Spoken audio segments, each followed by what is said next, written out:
Hello everyone, I'm Shirley Merino. We are here to talk about spongeable magic. I'm really glad that you choose these videos to learn spongeables, and we are talking a lot about techniques, about ideas. So you don't forget, please, to get a review if you like all that we are doing here, because it's a really huge project, and I hope and I'm sure that you will enjoy it. Just let's talk about spongeables.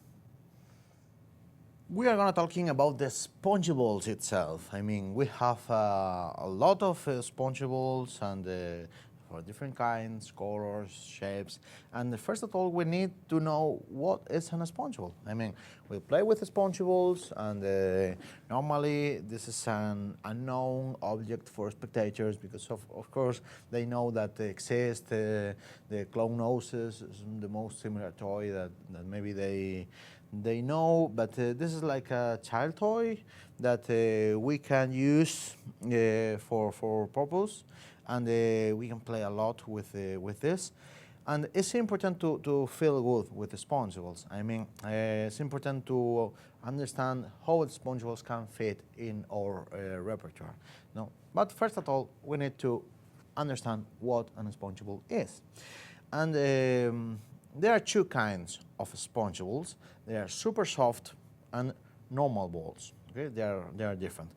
Normally, super softs are better for the most of situations. Okay, but we are gonna talk about his difference, and we have different sizes: 2 inch, 1.5, 3 or more, and with smaller could be, but normally we will perform with 2 inch. And this is that I recommend, and 1.5 could be great too. 2.5 is an intermediate between 2 and 3, and it's great too for parlor or something. But in the most of situations, 2 inch is size more or less like a dollar coin, and it's great to handle. And I know a lot of magicians could be afraid that maybe this is a big size, and they prefer to use this. You can use any size, the size that you are comfortable with. I mean, if you are comfortable with a big ball and you can handle it, you should do it. Okay? Because the important is know the techniques. All the techniques in this video are explained for 2-inch size spongeables. But if you want to learn it with another, the technique will be exactly the same. Exactly the same with one side than another. Obviously, bigger ball is bigger than a smaller ball. So one that I want to comment is that if you are afraid because this ball should be too big for your hand, don't do it. I mean, when we handle the ball will be compressed. So one compressed ball is not that different. I mean, this difference is not too much. It's not like that. Okay, I know you prefer to hidden this ball than hidden this ball, but when they are compressed, they are not a huge difference. And when they appear, it is. I mean, it's more impressive when appear bigger balls than smaller. Smaller balls are good too to any kind of tricks. If you use a lot of balls on table at the same time, for example, it could be good. But normally, for most of the routines, 2-inch will be the great size. And of course, then you have different shapes or different objects with spongeables like a hammer and or billiards or the four. I mean, it's a lot of objects that you can find in a few magic stores or conventions or in every situation. You will learn how to use this object, and if used as a real object to drop an audience and scare them, and then it's only a joke, or if it's produced in your show or whatever. No? There are a lot of them, the brick, the stone. We have a lot of spongeable objects that you can find in the magic community. And then the colors. We have a few colors too, and brightest, darkest colors, and this is just an example of a few of them. And the important when you are playing with the colors is how to take care of the colors, because the darkest colors don't get dirty that easier than the others. So a yellow ball, a yellow color get dirty very fast if you play a lot or in a dirty table or something like that. But for take care of the balls, the best way to do it is with zip bags. With this kind of zip bags, you can put the balls inside, and this is the best way to do it. Because in the pockets, I mean, when you move and when you have the sponge balls in a box or something, it could be a long time there, and the air, the sun, and everything make the balls is get old. But if you take care of the balls in a zip bag, you can do it, and it will fit perfectly. And even if you go to travel, you can put a lot in a zip bag, and then just make some void in that way, and you remove all the air, so you have okay, now this didn't work because it probably is broken, this zip bag, but you can remove the air and put it very flat, and that's very nice. And when you take this ball out, and if the ball is smashed or something, all that you need to do to this come back this ball fresh again, almost if they are super soft balls that I will talk about that now, is just blow a little bit, and with the cold air it will expand. If not, you can put a little bit of water in the bowl. So just a little bit of water. It's not necessary to put a lot of water, because if not, it could be raw and could be difficult to handle them. But if you want to the ball stay more brighter and softly, and come back to his spherical shape, all that you need to do is take a little bit of water. That I do is normally I wash my hands, and instead of dry it, I just take one bowl and do it a little bit to put a bit of water with my hands wet, and that's enough. Then I dry my hands and I move that water around that bowl, and this should be enough. It's not necessary to soak the balls in the water. All the and that's enough. And you should take care from different colors. When are in the pocket are no problem, okay? Because when the colors are in the pocket, we are working, it should be in his place, and it doesn't matter. But when we put, for example, by a few hours, or to put it in a box, or to rehearsal next day or something, you can have problems with the color, because sometimes one ball can pass the color to another, like this hammer, for example. Probably I put it in a wrong way, and you can see how it have a bit of red, because probably it was in a box in this way or something like that. So for avoid this, for this don't happen, you put separate colors, shapes doesn't care, but one zip bag for the yellows, other zip bag for the reds, and this is how I handle the balls. Every zip bag for every color, and this is the best way to the balls don't get dirty one with each other. And the last part that I want to comment is the difference between super soft and a normal ball. So that's all. With this, the difference between a super soft and a regular ball is that a super soft ball, how his name said, is softer to push it. And a normal ball have more density, so you need to press a little bit harder to do the same to do the same pressure that to do the same compressed ball that in the other. No? So every ball is different. It's not just one better than the other, but for the handlings and that, super soft are much better.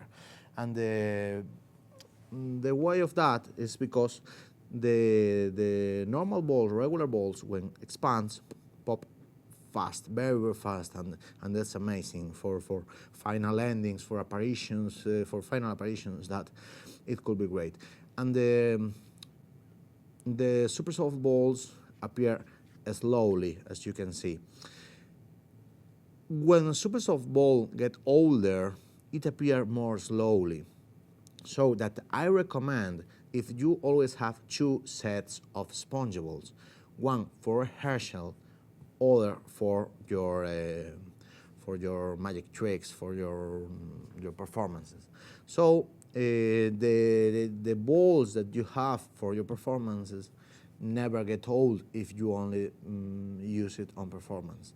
And just you can rehearsal with that ball sometimes, just for don't lose the feeling, and you can rehearsals with the set that you can put in the pocket every time and go to the street and walk with the sponge balls in the hands and that. No? So the regular balls that are good for final endings or something like that, if you see, and I perform a finger palm with both, and I open slowly my hand, you can see how I lost first the regular ball finger palm. So I have less time to control this finger palm. So if I open a little bit and this ball expand, I'm coming late, but if I feel that the ball is expanding, I have time to push it again. So for that mainly is because the super soft balls are better for close-up magic. And other ways is that you can put more balls in a place if they are super soft, because you can compress a little bit more than the regular ones. So the regular ones are great for pop-up because they pop very, very fast, but the super soft balls are better for the most of situations. So this is what the balls are. I hope you enjoyed the rest of the tricks and tips and techniques and everything, and I see you in all techniques. First of all, this is an sponge ball, and it's really pleased to meet you. And we are going to learn a lot of tricks with sponge balls. And all that you need to know is what to expect about the sponge balls and why you perform sponge balls and no other things. Of course, you can do it whatever you like, but with the sponge balls, we can get some very visual tricks and great reactions from our audience, because when they appear, they are very, very huge, and everybody will surprise for that. And the tricks are more like coins tricks, and a lot of construction are like coins, but in fact they are easy to handle and they are more visual. So I love coin magic, and this is another way to perform close-up, really, that I know you really like it.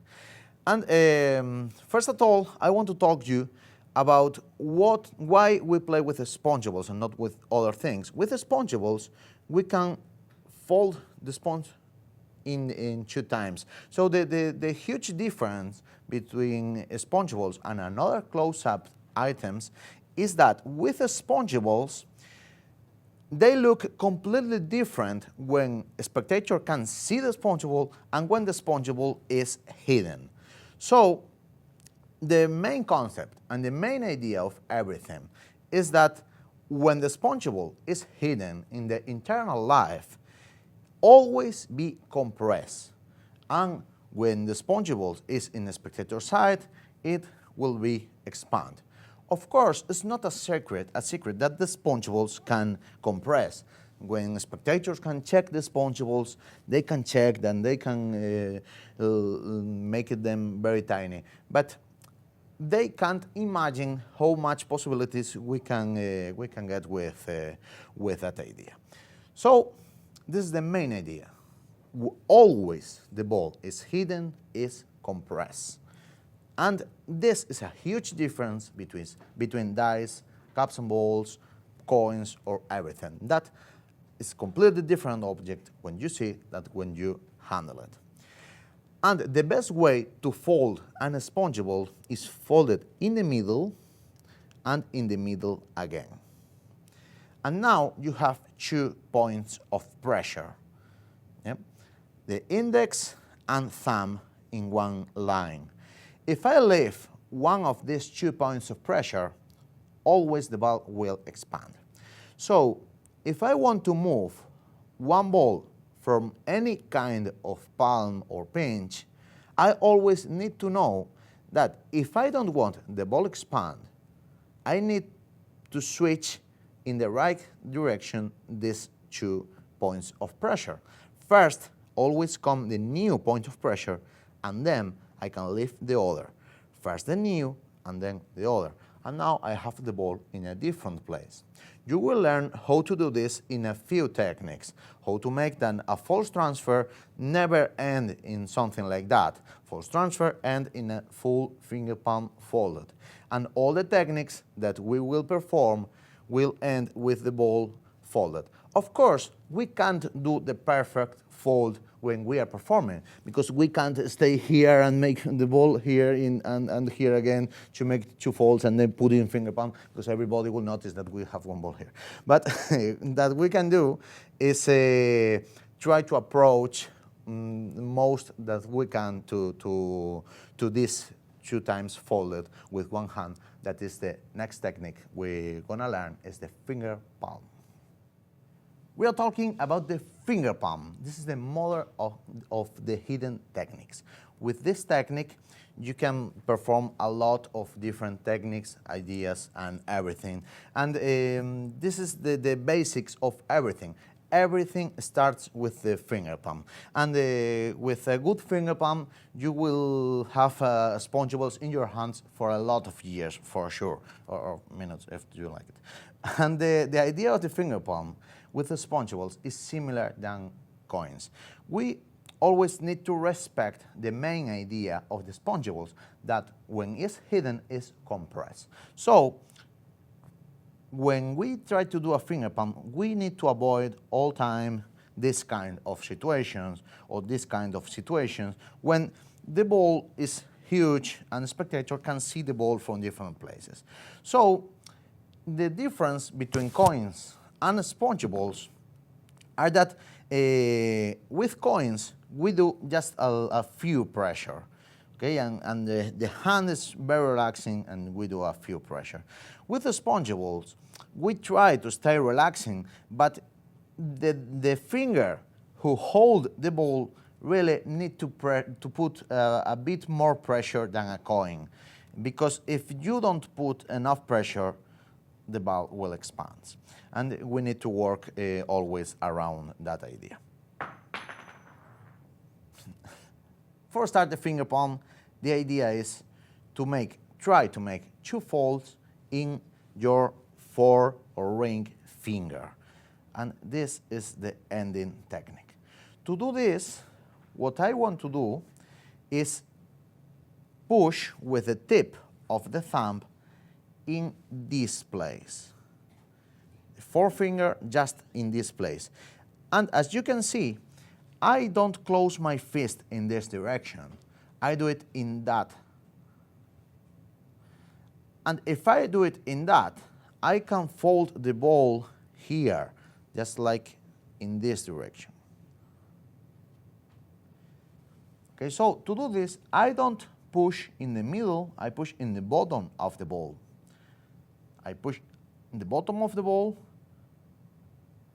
I close my finger, and now only the ring finger is holding the ball. The others are only for cover the angles.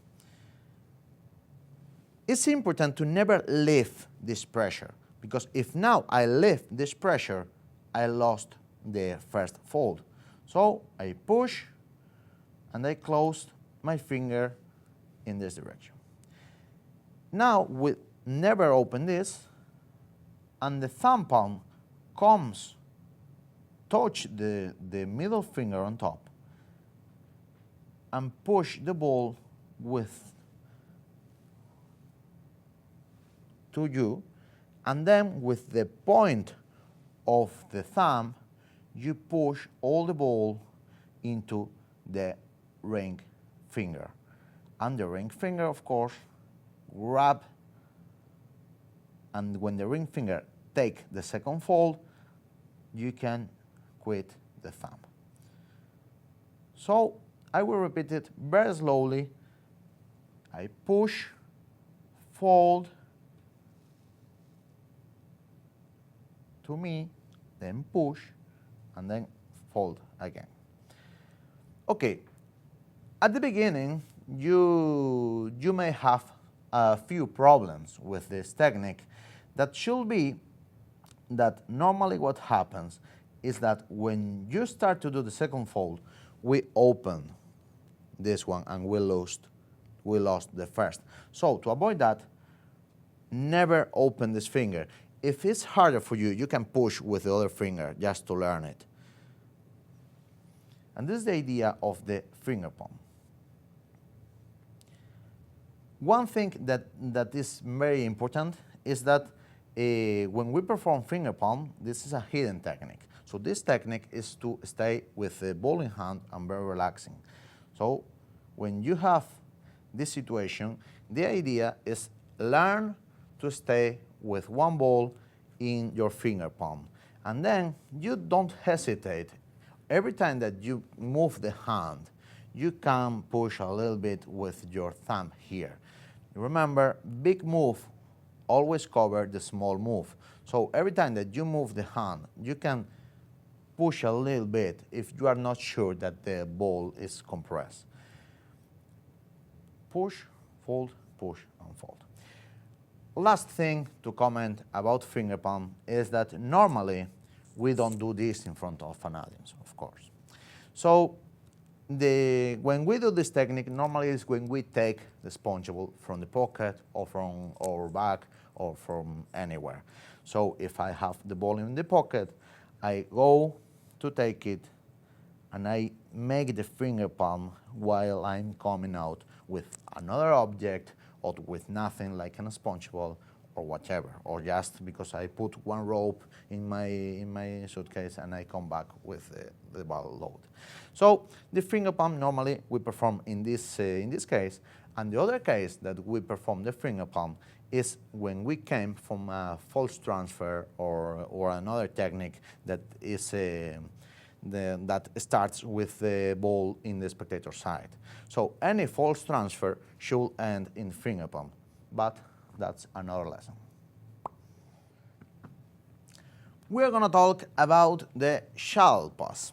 The shuttle pass is another hidden technique that can help us to move one finger palm to one hand to another. All that we need to have is another sponge ball exactly the same that the first one, and perform the finger palm. First of all, the shuttle pass. First of all, the shuttle pass is an original technique from David Roth with coins, and we will learn a lot about David Roth interpretation about this technique and how to handle the sponge balls in the same way that they did in the 80s. So with the two sponge balls, one in finger palm and the other just inside in the table in the spectator side. All that we need to do is to do a Vernon false transfer into the ball to have the finger palm, and the hand to have the finger palm only need to open to show the ball, and the ball to take the ball that is in the table should perform the Vernon style false transfer. So to practice this technique, we can perform like a little sequence. Then we have finger palm, we take the ball, make a shuttle pass that is at the same time push, Don't squish, just put the finger, and at the same time, the both hands turn together. It's the same move. And when in the false burn or false transfer, you put the ball here in the shuttle pass, you just open left hand. And then right hand relax with the thumb pressing to make the first fold of the finger palm. And the same as David Roth with coins. David Roth, when he have one coin in the tips of the finger and he want to put it in the classic palm, he don't move the hand to make the technique. He just wait the right moment to the hand should do a bigger move to cover the small move. So this is exactly the same. We have our finger palm and shoulder pass, then relax, first fold, and when we move to do something with this hand, maybe to take another ball, a magic wand, or anything else, we can make the second fold. Just to be sure that this finger palm have no angles to any places. Yes. So that's the shuttle pass. Take the ball, false transfer, open finger palm, relax to make first fold, and then the second when you do to some places. One way to rehearsal this is hidden ball in finger palm, shuttle pass, relax with one fold, and when you move to touch the ball, you do the second fold.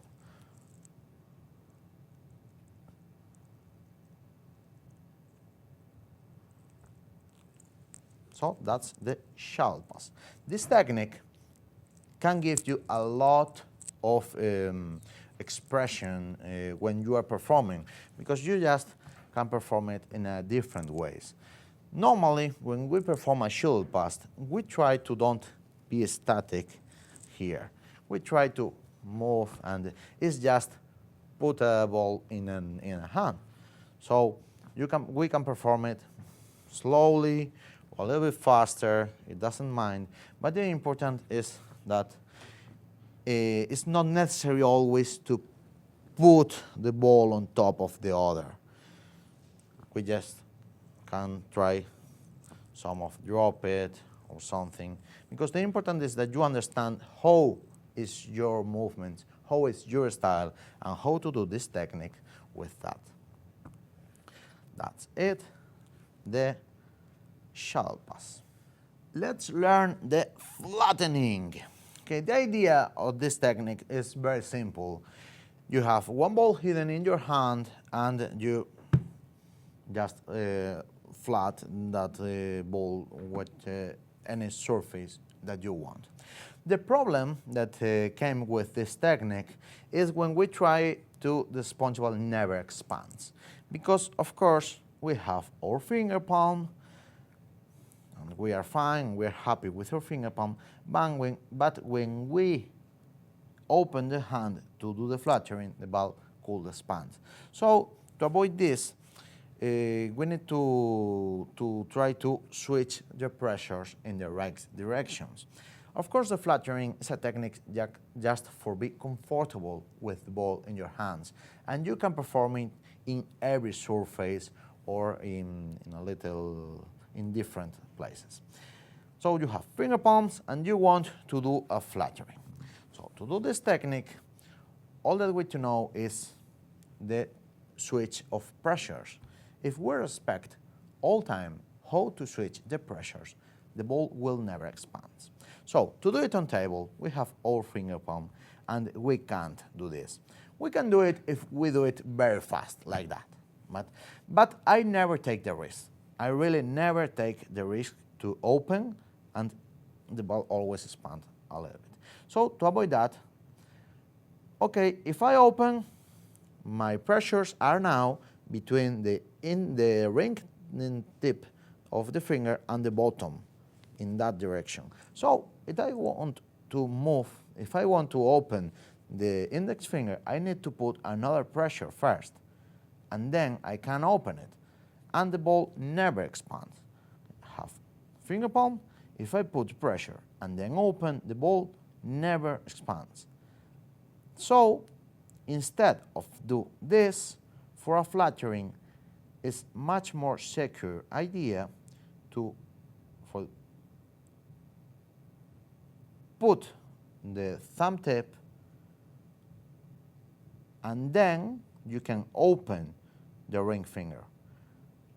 Then you put the table, and when the table, you feel that the table is doing pressure into the ring finger, you can open the thumb. And there is the flattening. You are pushing the ball between the ring finger and the table.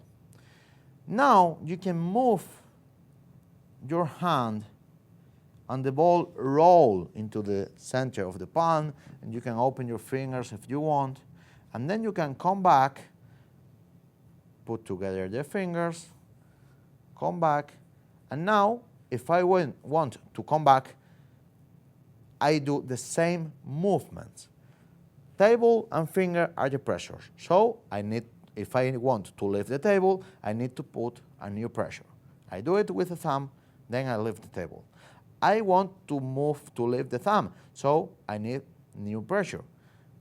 I do it with the index, with the ring finger, and when I huff the ball, the thumb is free.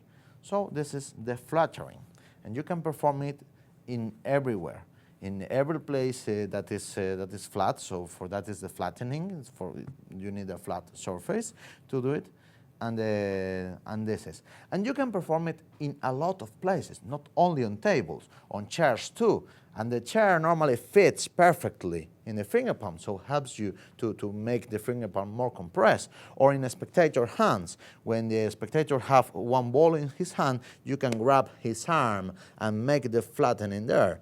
And you can now learn that it's very easy to do the flattening when you have a curved surface, better than in a flat one. For example, if I have one glass that I always have in my pocket, I can perform a flattening without the thumb palm, without the thumb tip, because I don't need to push to then grab. I just push from here the glass in this direction. So it's a curved surface, so it adapts to the finger palm. And then to come back is the same. Just the ring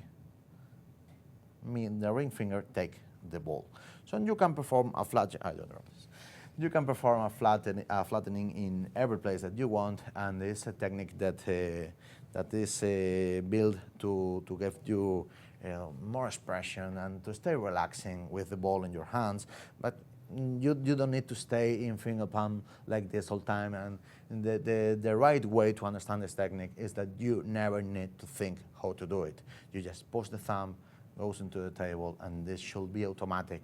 So you can talk, or you can stop here. Okay, that's where you and you perform the flattering while I'm talking.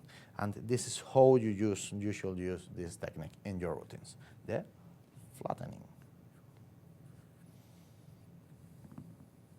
We're going to talk about the thumb palm.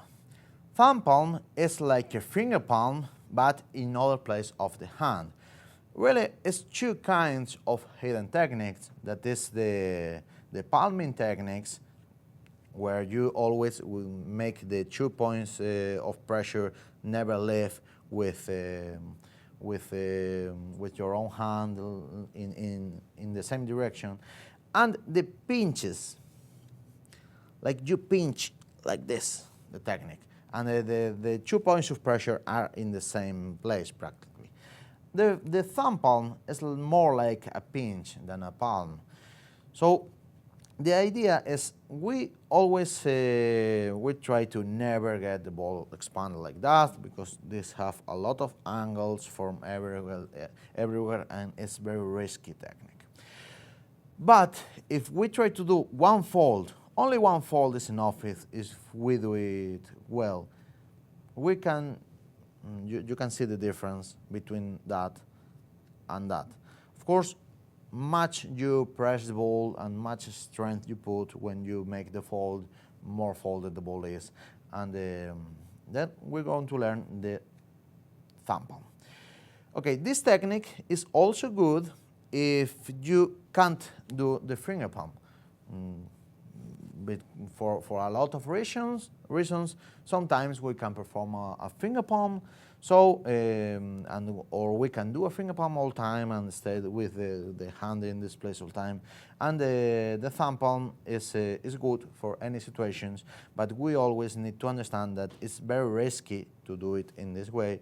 Normally, when we perform the thumb palm, we turn the hand into this direction and try to avoid all time the spectator side, of course. Okay, the technique in the fingers is it's very easy to perform it. You only need to push with the index and middle finger the ball into the thumb base. So you pinch the ball here. As you can see, when I press, I close the fingers in this direction, so the ball is folded in a half, really. Right? So we don't move the ball here, we try to fold it. And our thumb helps a lot because we press with the fingers in the thumb, and then when we take it, it's not the same. Just close the thumb here, that close the thumb from the bottom, because if we close the thumb from the bottom, it makes like he press more the ball. And this is how we can get a good thumb palm that have lower angles than the traditional. That, of course, all magicians that try to perform always try to get the ball tinier. But I think the folded in the middle like that, and with the thumb press in this direction, helps you a lot to have a really good thumb palm. If you want more, you can try a second fold. That really is not necessary in the 99% of situations, and it's an extra move that really we never can do it. But if someone can practice, I like to practice a lot of techniques that maybe I only use one time in my life. So when we have the thumb palm, another way is ring, index, come in this direction and make the second fold. So we have a very, very tiny thumb palm. We can do it if the hand comes from the pocket. Of course, not in front of an audience. Normally, we only perform once, and this is enough. It's not necessary to do the second. But when we come back from the pocket, we can do the second, and it's not any risk because we are doing the technique in the pocket, and then we come back and we can talk with the fingers. Another idea that I love with the thumb palm, because the most important part of the hidden techniques is understand that the hidden techniques are not to put it in a place on a trick. A hidden techniques is just to stay comfortable with the sponge balls in your hand. So you can perform it in a lot of tricks and in a lot of situations. And one important thing is how to move one ball from the thumb palm to the finger palm. That's essential move for me. And when you have the thumb palm, all that you need to do is relax the hand, thumb goes to the bottom, move the ball, and now the ring and the middle finger grab the ball and the thumb press into the finger palm. It's not the same points of pressure that in regular finger palm, but the ball is really folded and very, very tiny, and you can really play with this in the finger palm. To move finger palm into a thumb palm is a little bit harder because for a thumb palm normally you need to the ball stay inside. But of course you can do it. Just move the ball here and they go to the thumb palm. It's more difficult and in just a few situations you should do that. But this is the thumb palm. Thumb palm. The concealment techniques, all the techniques that we use to hidden balls in our hands are just for be nature and comfortable with the ball in our hands. And it depends on the situations. I mean, I don't use always the same palming or the same finger palm or thumb palm or child pass or whatever. It depends on the situation. If I perform close-up and I have two spectators by my side, of course I need to be careful for they never see the balls in the hand. So you always need to know the people that are seeing the trick, where they are sitting and where their eyes are going on. So if I have one spectator on my left, for example, to do the finger palm, and I'm on this finger palm, this could be risky because the spectator is almost behind me. Of course, if he is in front, I can stay here and there's no problem and this is a great finger palm. But the same finger palm that is great when the spectator is in front could be not when he is behind or in a side. So to fix that, we just need to understand the vision angles. So, of course, if the ball is expanded, this is crazy. But if we perform two folded finger palm or only one but with one folded but with strength, really the angle of vision is not too much, okay? But if we want to cover this, one way is always move this finger to here. So always that I have one spectator in my left or behind me, and I know that if my hand is in the same parallel to the table, it's not necessary to move this finger to here. But if I move a little bit in this angle, maybe he can see the ball and cover this angle with the finger. Should be nice. But all these concealment techniques, finger palm, thumb palm, child pass, and everything are just for you to be comfortable with balls. So you need to understand how your hands work. Sometimes your hand, if you have long and tiny fingers and that the ball can see, and you can't close your fingers or whatever, maybe you should do a thumb palm more than a finger palm. If you should to understand how your hand is, because it's not the same one hand than another. All the techniques that I will explain are built for my hands because I grow this technique a lot of years in my hands. So if you have very different hands, you need to understand the theory behind the techniques. That is that the finger palm don't expand because I have to show punch pressure.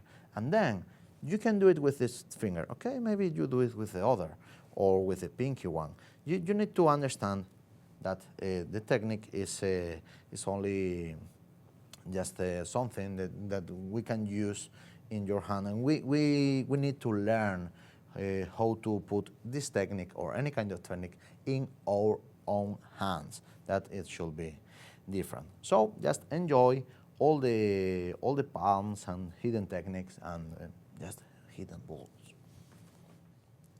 The operations techniques. For this technique, all that we need to understand is that the most important part for an operation is that at the beginning we haven't the object. I mean, the sponge ball should be hidden or anywhere, and then you produce it. Okay, the ways how to produce the sponge balls are not too much. But you can have a few subtleties to do it easily for you. First of all, if you have one ball in your finger palm and you want to produce the ball, you can do it only opening that finger palm. So if you open the finger palm, the ball expands. And then you decide how to produce this ball. Drop it with your own hand or with some external friction, who could be the table, your own body, or a spectator, or whoever. So That's the apparition techniques. Just starts when you take the hidden ball in your hand. So, of course, if you can talk with empty hands and they maybe take something. Oh, I have here an invisible object that can be make unresponsible. And the only way to perform this is open and just the ball appear. So you need to choose which kind of operations you can perform it and how to do it.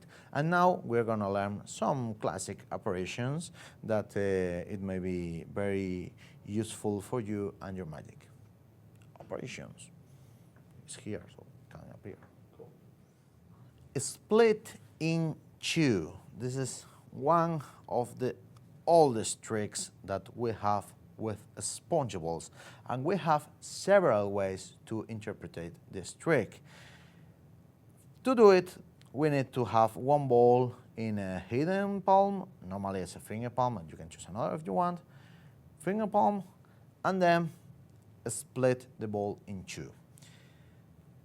Just grab in a display 2 like 1, twist the balls and separate it. It's important that when you twist the balls, left hand take the finger palm ball and the top ball, and right hand only take the top ball and twist it. So now you can separate it. This is one way to understand the split in two. You can split in two the balls in a lot of different ways. Another of classic ways is this one. You use your finger as a knife to split the ball in two. I really like a lot this technique, this classic technique. And all that you need to do for this technique is finger palm. And really, you don't need to grab the ball if you don't want. You can go like a flattening, but without the finger, without the thumb. So you just put it here. So you open the finger palm when you put the index in the middle. Of course, if you do this on top of the other ball instead of the table, it looks more like you are splitting the ball in two. Because I don't open here, I open it here. Yes? And the ball expands on top of the other, and then the index finger goes in the middle. Press both leg 1 and then. And you can choose the way that you can perform this, because it's not the same cut the ball like a hot knife and butter than do it like a wood. And you know, it's not the same. Try this and split in two, than try this. Yeah, there is. It's just different ways to interpretation. No one is better than other. Just you should to. It's not yet. Yes, there is. So if you want to do softly, you don't put too much the other ball. Just put it on the side, and this is soft split. Yes, you can soft split it. And if you want to push it more because you want to fight with the ball a little bit, you put the ball on top of the other, and then you split it in two. So this is a split in two. You can do it in hands, you can do it in table, and you can perform it in a lot of ways. I have many of them, but I'm sure that you will guess your own. This is the purse frame production.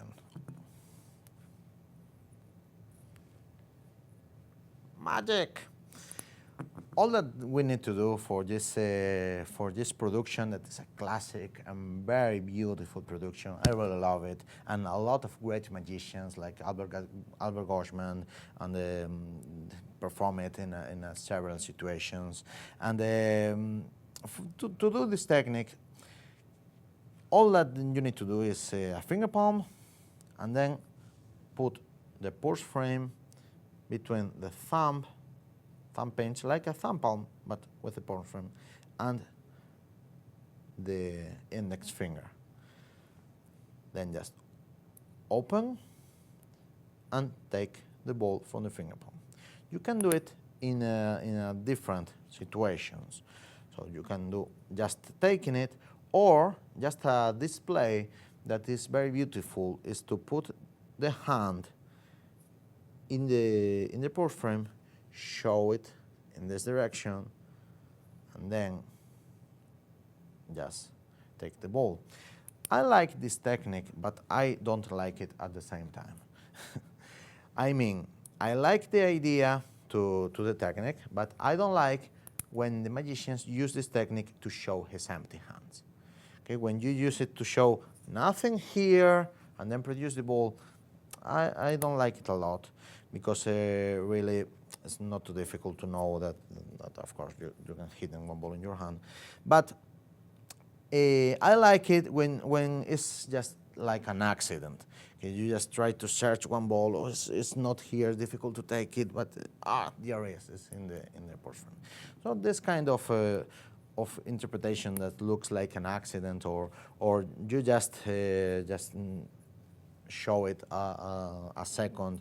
I like it much more than put emphasis in the way that nothing, and then produce it. This is a little bit forced, because when you say nothing, people can say nothing what? You are trying to hit on something what? And the important part of this technique is that it's a really good production, because always that you have an object, it's very easy to perform a production, because the hard part of a production is how to take one ball in your hand, how to start with one ball in your finger palm, how to take this ball from the pocket. Of course, we will learn that later in the loads and pockets, but with the purse frame, it's very easy to do it, because I can have the purse frame and the sponge ball on my pocket, and when I go to the pocket, I finger palm the sponge ball at the same time that I take the purse frame, and there is. And discover always that you can hold an object. It helps a lot for a finger palm, because it's not the same a hand that have one hidden item that have a hand that have something. If you have something, this hand, you are using this hand to do an action, and that is take the purse frame. So if you are using this hand to do an action, you are not using it to hit on balls. This is behind the logic, but and of course you can find your own ways to produce one ball from a purse frame. Hello again. We are gonna talk about how to appear spongeable from any object. Really, you can choose the object that you like, but we start this study with a pen cap production that is a classic. And the idea of this kind of productions is that you have a finger palm, and then with the object, only that you need to do is to toss in that direction at the same time that you open and release the finger palm. So I like a lot to don't open too much the fingers, just let that the toss make the ball drops. No? And we can do this with a lot of objects. Okay, we can perform. It's important to don't drop the ring. We can drop this from a lot of objects. Another idea could be using a different technique that we learned before, that is the friction with the table or with anything else. I mean, with the friction, we can make the ball appear from the object. You can choose any object that you have and try to play with them. And this is the funny part. They try to take sponge balls from anywhere. And the idea of the friction is that you open your finger palm, and then the table do the job to make the ball appear. Of course, if you remove the ink of the marker, is better. And this is one of the ways to produce sponge balls from objects. For me, it's very beautiful. Not only do a single operation, instead of that, try to do a sequence of operations. And for that, I recommend you to do a shuttle pass and displays. For example, if I want to produce the balls from the ring, I can put the ball and in the ring on my pocket and 2 balls on the other pocket. It's not necessary. And when I try to found the ring, I grab the 2 balls from my left. I search. Oh, here is. It's little, and for that it's difficult to take it. Yes, there is. It's a ring.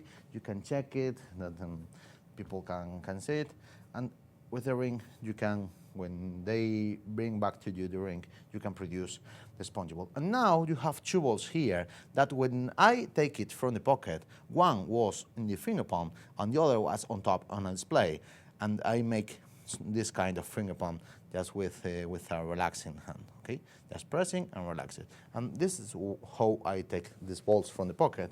And it makes that now, when I produce 1 ball, I can perform a shuttle pass and show and produce another. Make another shuttle pass, releasing the display, and maybe produce another. So you can show empty hands and produce a lot of balls with that kind of ideas. You have the techniques, you have the objects that you can find anywhere. Now try to mix it and make your own operation sequences. Let's talk about the displays. This really is one of my favorite techniques. I use it a lot. It brings me a lot of happiness, and I give everything to these techniques. Really, for me, it's amazing. And this techniques works just with 1 finger palm and 1 ball on top that hidden. All the displays look similar in the way that are a few balls that are helping us to hidden another few balls that are in finger or in any palm. So we use 1 object to hidden another behind. This kind of techniques, first time that I read about that was from Audley Walsh. In 1934, he explained in his book how to do this technique, but it's just a short explanation that he said that you put a finger palm on top of the other and he stopped there. And it's really a great technique to get more clarity in everything. You cannot use these techniques if you don't like it, but if you use it, it's 100% sure that all the tricks will look more softer, that you don't have nothing to hidden. And because the important to know with this technique is that we pretend, it's only that, as Canius said, when he said the spectator side go and never stop in the hidden object or in the techniques or anything. Just the spectator looks and he don't search and he don't find sponge balls. Because if you are talking and you just take 1 ball in your hand and drop it on table, now flattening, but this kind of techniques is just for be more comfortable. And it can look like an effect itself, because I have 1 ball and I just open the display and produce another. The way to understand this technique is very easy. Only that we need to know is the finger palm and respect these 2 points of pressure. If we have a finger palm and I want to open this ring finger, the ball should expand. So to avoid that, I put the thumb and then I open the finger. This is all that we need to do to learn the displays. Just how to open this finger without expand the ball. Put the finger, put the thumb, and then open the ring finger. Now we can do this exactly the same, but with another ball on top. I have finger palm, another ball on top, I press, and I do exactly the same. And this is a display. You have, it looks like one, but there are two. And there are two kinds of displays. The two like one and three like two. Of course, you can do more. You can do 4 like 3, 5 like 2. 6 like 2 is too much, but your hand is the limitation. If you can fit 3 balls in your finger palm, maybe you can use 3 balls behind 2. Why not? No? And if the technique is good performed, you can hidden more than 1 ball behind another. No? So the display is very useful technique in a lot of situations. One last thing to say about the displays is that are good techniques, but they are not miracles. I mean, if you have one hidden ball and someone suspect that you have one hidden ball, this didn't work. If they suspected that you have one hidden ball, of course here you are just showing the technique. So my recommendation, if some spectator suspect and tell you have a hidden ball there, just produce it and continue from here. Another routine. You have a lot of routines here to play with 1, 2, 3, 4 balls. So, and but the displays work very well to a spectator never think that you have the ball, because this is very soft and they should never imagine that we have another ball there. For that, it's important never stay a long time in a display. We don't take the display and talk, because it's not a miracle. Okay, it's not a hidden technique itself. It's just a tool to play with hidden techniques. So we can start talking and take the ball and lay it on the table, and just for a seconds we did a display. Sometimes I show the display for a long time just to make the effect stronger, but I know when I do it that there are strong moments to focus their attention, and it's important that nobody thinks and that we can have more balls. So that's the displays, and that's how to use it. We are gonna talk about 2 like 1 display. Okay, this technique that we are gonna perform starts in finger palm, and all the displays I doing in an ascanius understanding of the techniques. I split it in 4 steps. First step is the add on the ball. Hidden ball and compressed ball is add on the side and expanded ball. Second part is the display itself. That is the way that we choose to show the ball.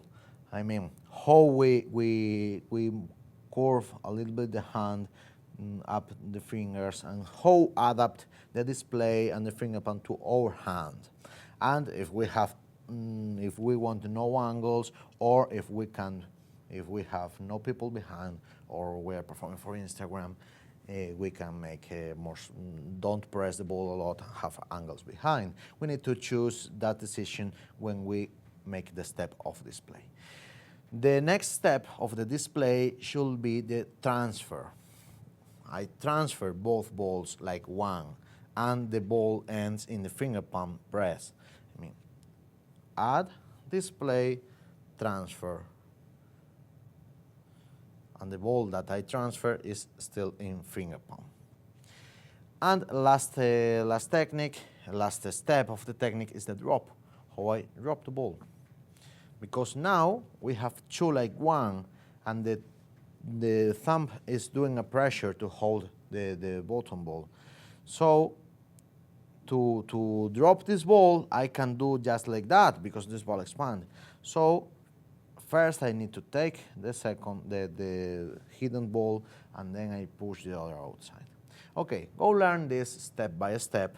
And I want to do this with a different color ball that I should have on my pocket, with a different color ball, just to you can learn it better. The idea is that finger palm and add-on. Okay, to do this, it's important just to learn to do this. It's the thumb finger who press the ball, and he do this move. He do this move at the same time that other fingers open. So really, if you do this a little bit quickly, you don't need to wait to stay here to open. You just can do it at the same time. Okay, we're gonna do this taking this ball. The easier way to understand this technique is if we first take the ball in this position with the tip of the ring finger and the thumb. It may look a little bit strange at the beginning, but then we can find different ways and to understand the technique. So you can take it, another thumb push in this direction in the center of the top ball to cover the bottom ball. And the first part, in the add, we only need to care that to don't expand the bottom ball, don't expand the hidden ball. If only need to care about that in this first step. So another way to do it, instead of take it and then press, is do it in just one time. That is how I mostly perform it. That is something like that. To do this, I come around the ball, thumb in the opposite side that the finger palm, in the opposite, and then push the ball into the bottom ball. Then you should feel when the bottom ball is compressed or not. So you don't need to push a lot. Sometimes just with that is enough to the bottom ball don't expand.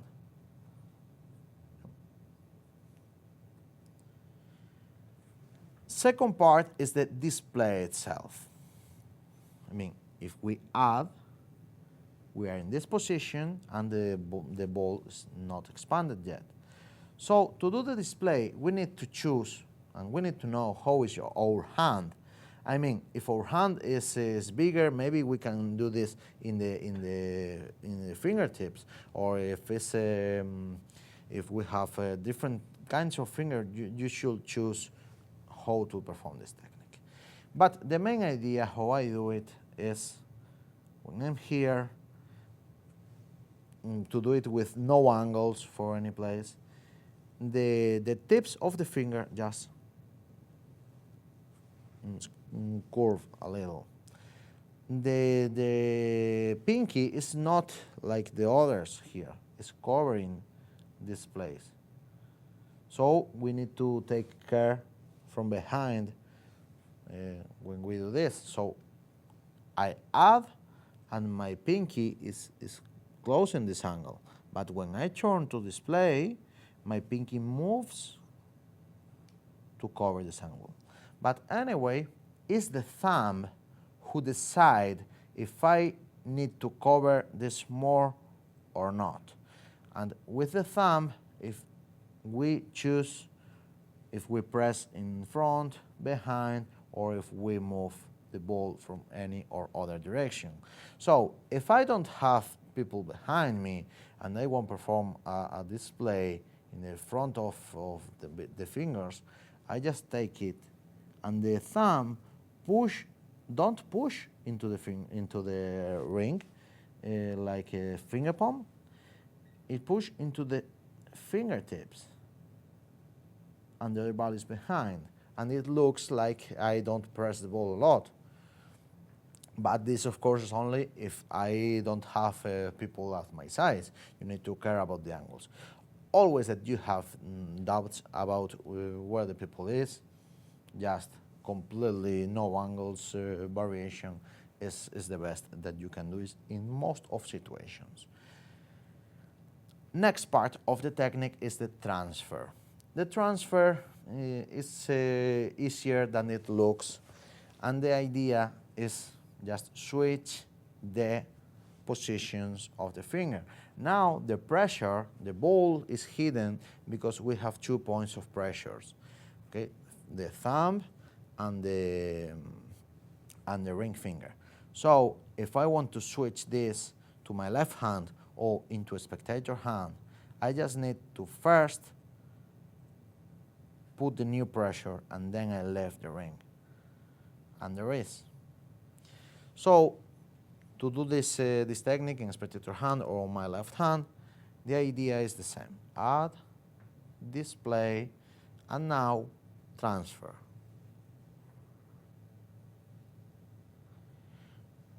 To do this, I change this ring finger for this ring finger. So I push when I approach to the other hand.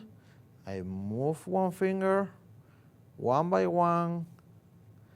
The thumb is who is pressing, and when the ball is touching the left hand, I can remove the forefinger. Thumb is pressing, and thumb makes sure that the ball is hidden to the angle that is right. So no angles, front angle or side angle. You need to choose, and it's in this moment that you do it. This, this, this. And then when this hand opens a lot, this hand curves like that. Take the finger palm, and with this thumb put on top, we are in the same position that in the other hand.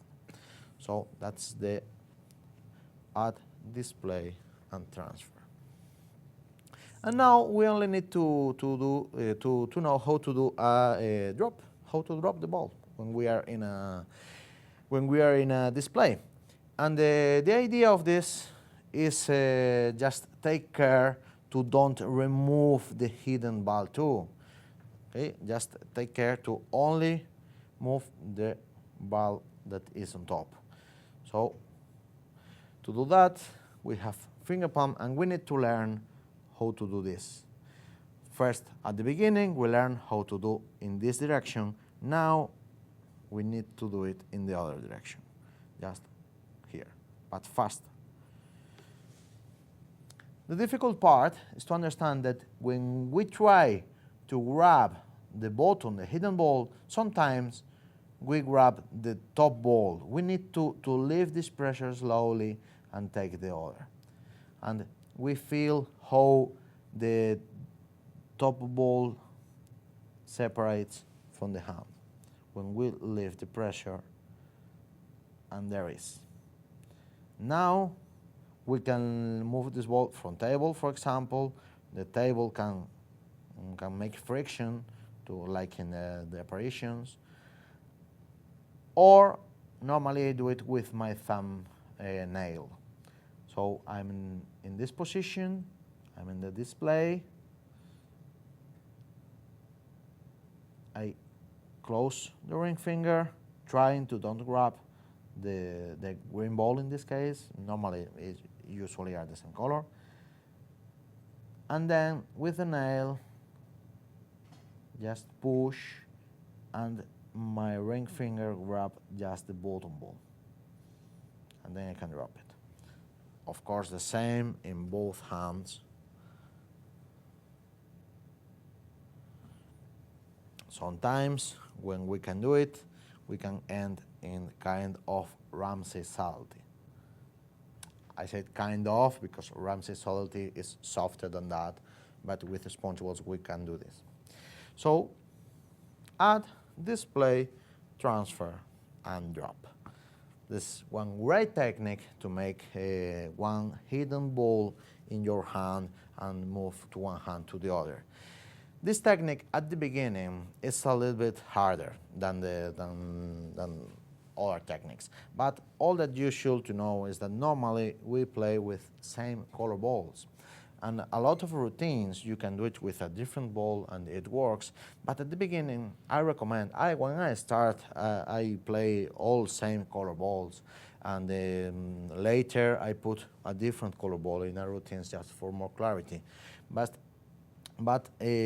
with the same color ball, you can play very relaxing this technique, because if you have a little mistake, normally don't worry, because are the same color, you're pushing, just talking, and don't worry if you have a little mistake.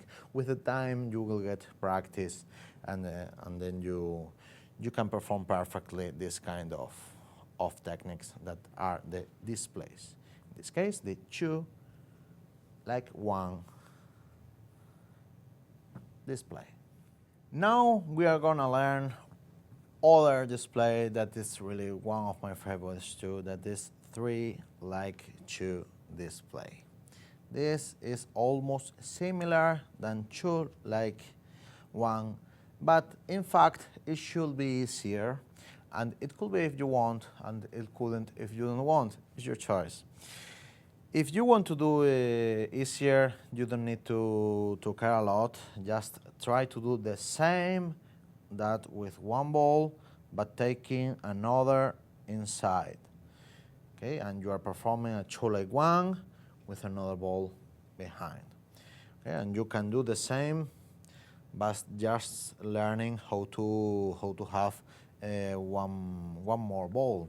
So to do it in the easier way, that I never recommend, is 2 like 1 display, and then you take the other ball, and you are in 3 like 2.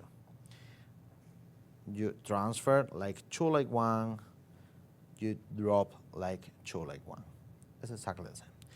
But I always think, well, I have more balls, so if I have more balls to cover the hidden ball, maybe I can do less pressure. And if I do less pressure, I can show bigger balls how really they are. So this is a little bit difficult than the other, because the other is the same like 2 like 1, but it's not much more. We only need to understand how it works. The steps are the same: add, display, transfer, and drop. With this drop is with this and in fingerpalm. To teach this, I will use some different colors that I think it could be easier to understand everything. So we have one ball hidden in our finger palm.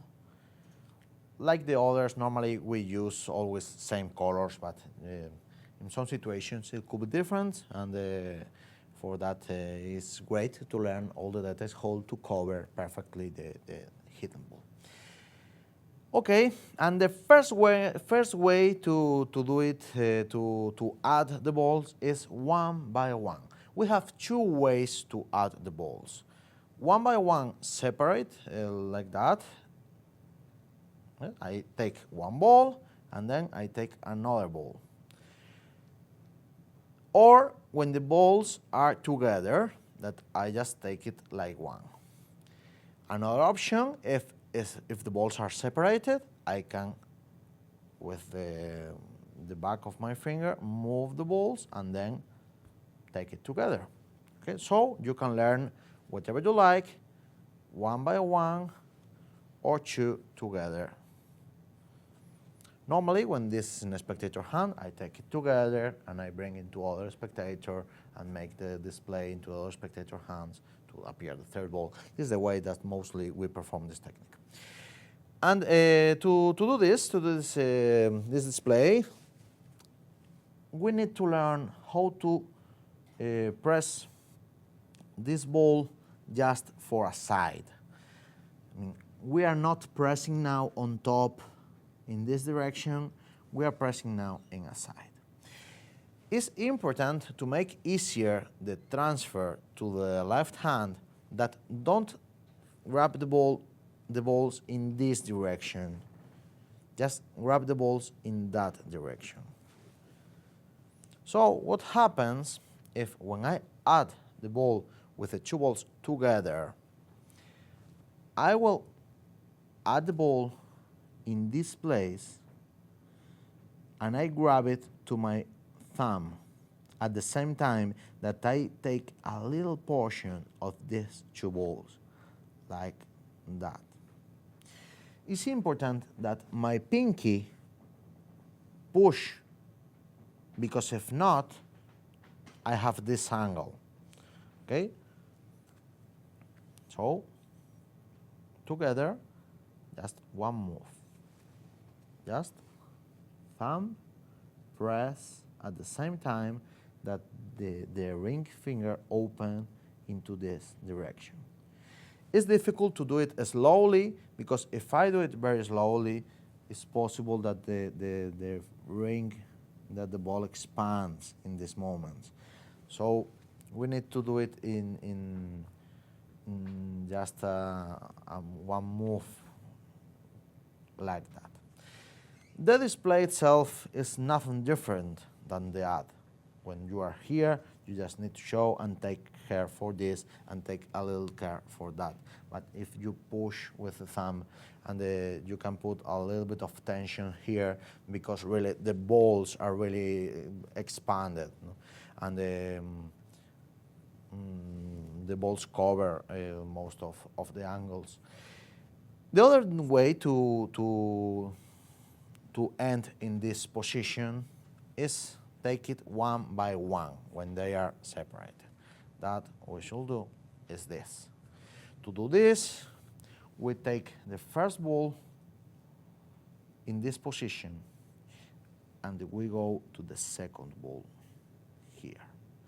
So what happens is that we take the first ball like the same way that we did it before with two. And as you can see, I pick only as a part of a ball here. Now I have some space to add the other ball and the thumb move a little bit. Move in that direction to grab two. So I add one and I add the second. Slowly as I can, I take the first and when I push in here, this ball helps me to move the finger and the table helps me to fit the pressure on the hand. Okay, because if I have the table, really I can move this finger. So take the first, and when I'm here, the table helps me a little bit so I can move the thumb into a new position. So this is a little bit harder than the two like one and add another, but it has a lot of advantages too. At the beginning, you can perform the two like one and just take another ball outside and perform the two like one and learn to do it with another more ball. But I recommend it slowly practicing this. And you don't be afraid of that technique. I mean, the three balls are the same color. If you have any mistakes in this technique, really doesn't matter. I mean, doesn't matter if you hold like that and they can see the ball here because it should be red. When you're playing with different colors, it's other way. You need to be perfect, this technique. But when you're playing with same colors that almost tricks those, is just don't care. Stay relaxed and try to play the technique and don't be afraid to do it in front of people because really they're both the same color, nothing to afraid. Next step is the transfer. To the transfer is the same ideas, the same concept that I think if I can change the ball 2 times more, it could be more fun. When I have in this position and I want to transfer everything, all I need to do is respect that we know the 2 points of pressure that are now between the thumb, the ring, and the pinky too, because we are pressing in that direction. Okay? The direction that we are pressing is in that direction. It doesn't matter if we if we start one by one or two together, because the ending position is the same. That is with the balls in this direction. Why is not in that direction? That is probably our first impulse. Is because in this time, if I want to transfer, I only need to do this. Only need to move just a little bit like that. But if the balls are in this position, I need to move a lot on my elbow too, just to have no angles when I transfer. So for that, we always try to pick and to take the balls in that position with the thumb pressing in the ring and the pinky direction. So to do this transfer, just moving a little bit the hand in this direction, push, take it, and push with the right thumb. First, new pressure, then I lift the other. And I lift these fingers one by one when the left is taking it. And when the left half, all the hidden ball, I can move this ball. And now I'm in this kind of position just half in a second, because the thumb will press both to the fingertips. So to do this, transfer here, here, and here. Just swap fingers, push here, and then push with the thumb in that direction. And as always in the displays, the thumb is who decides if we have angles or not. I mean, in this position, the thumb decides no angles, and there's not, because the thumb is pushing in the middle, or decide if move everything to the fingertips and have a little bit angle behind. So when we end here to here to there, and we are in the 2-leg-1 display, in the 3-leg-2 display. To drop this is like in the 2-leg-1. With the nail, I take the first one, and always move the hand in this direction, because if not, they can see the ball. One, and just the table do the job to take the other. So display and drop. All together, finger palm, join one by one, display, transfer to other hand, and drop it. Normally we don't drop it, but because we put this into other spectator hands or something like that. The transfer into spectator hand is the same that the transfer to our hand. Just respect the pressures in a spectator hand. That is exactly the same. This is 3-leg-2 displays. I really love these techniques. I perform a lot in a lot of tricks that we have 2, 3 balls we can perform. And of course you can do a lot of displays. You can do a 4-leg-2, and it works exactly the same. You just put the balls in your hands and play with that. Let's talk about loads. First of all, I want to talk to you about the pockets. I mean, loads is the way that we load the sponge balls is really one of the most important things in the sponge ball magic, because all time that you have 1, 2, or 3 balls and you want more, you need to load more, and you can do it from very different ways. First of all, we are going to see the pocket, how to use the pocket, because normally I don't use gimmicks. Normally I only use my own pockets, and I think the easiest way to understand the loads is understand your own loads.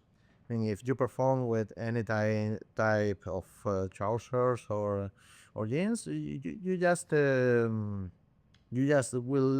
learn how the sponge balls work in that clothes. So first of all, in the In my pocket, my back pocket is the pocket that I mostly use. Because normally the sponge balls move, it's possible that they move for the pocket. We try that they stay a little bit compressed or controlled, but normally they move. And obviously, if you have in the front pocket 20 balls, don't looks great normally. So the pocket that I most use is the back pockets of my jeans, and these pockets have three places to put sponge holes. So every pocket have few places to put a sponge ball. I mean, so knowing this, we can use this part of things. First place should be this one. I mean, the closest to my hand. So in the I don't put the ball never in the middle of a pocket.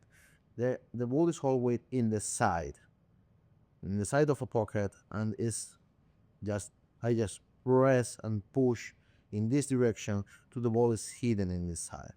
And normally when I want to pick the balls one by one, and this may change, you can change it and for another place if you like, but when I want to pick the balls one by one, it's from this side because it's the closest to the hand. So I only need to come here and take the ball, or just put the fingers inside and take the ball. Okay. So this is the closest side of the pocket. There's the far away side of the pocket. It's the opposite, that I can put balls there too. And normally the far away side, I use it for take loads, for take big loads. I mean, loads are all for take maybe 10 balls, or for color changes that I know that the different color are in the other side, or a big ball. Okay, the big ball are fold like in a finger palm, and is in the right, in the left side of the pocket. So I know that here I can take one by one, and when I need the big one is here only. Then we talk a lot about the technique to take the ball and have it. Then they don't spend if it's big, or it is some different wool. And the third part of the pocket that I don't use it a lot, but is knowing that there is the bottom. So if I come into a pocket with an extra ball that I won't drop it, normally I can put it here in the right place if I know that I will need this ball later. But if I know that I don't need more this ball for the routine, and I will need all different balls that are in this side, or a big load that are in the other side, I just drop this ball to the bottom of the pocket, that is in the bottom. Okay, and if I don't need it, just go to the bottom of it. So this is the pocket, and this is how to use it, how to split the sponge balls in the same pocket, one in the right side and one in the left side. And all that you need to understand is that it's not necessary to have the sponge ball compressed in the pocket. In fact, it could be a little bit dangerous, because if you have a lot of time, I mean hours, one ball in the pocket, really tiny.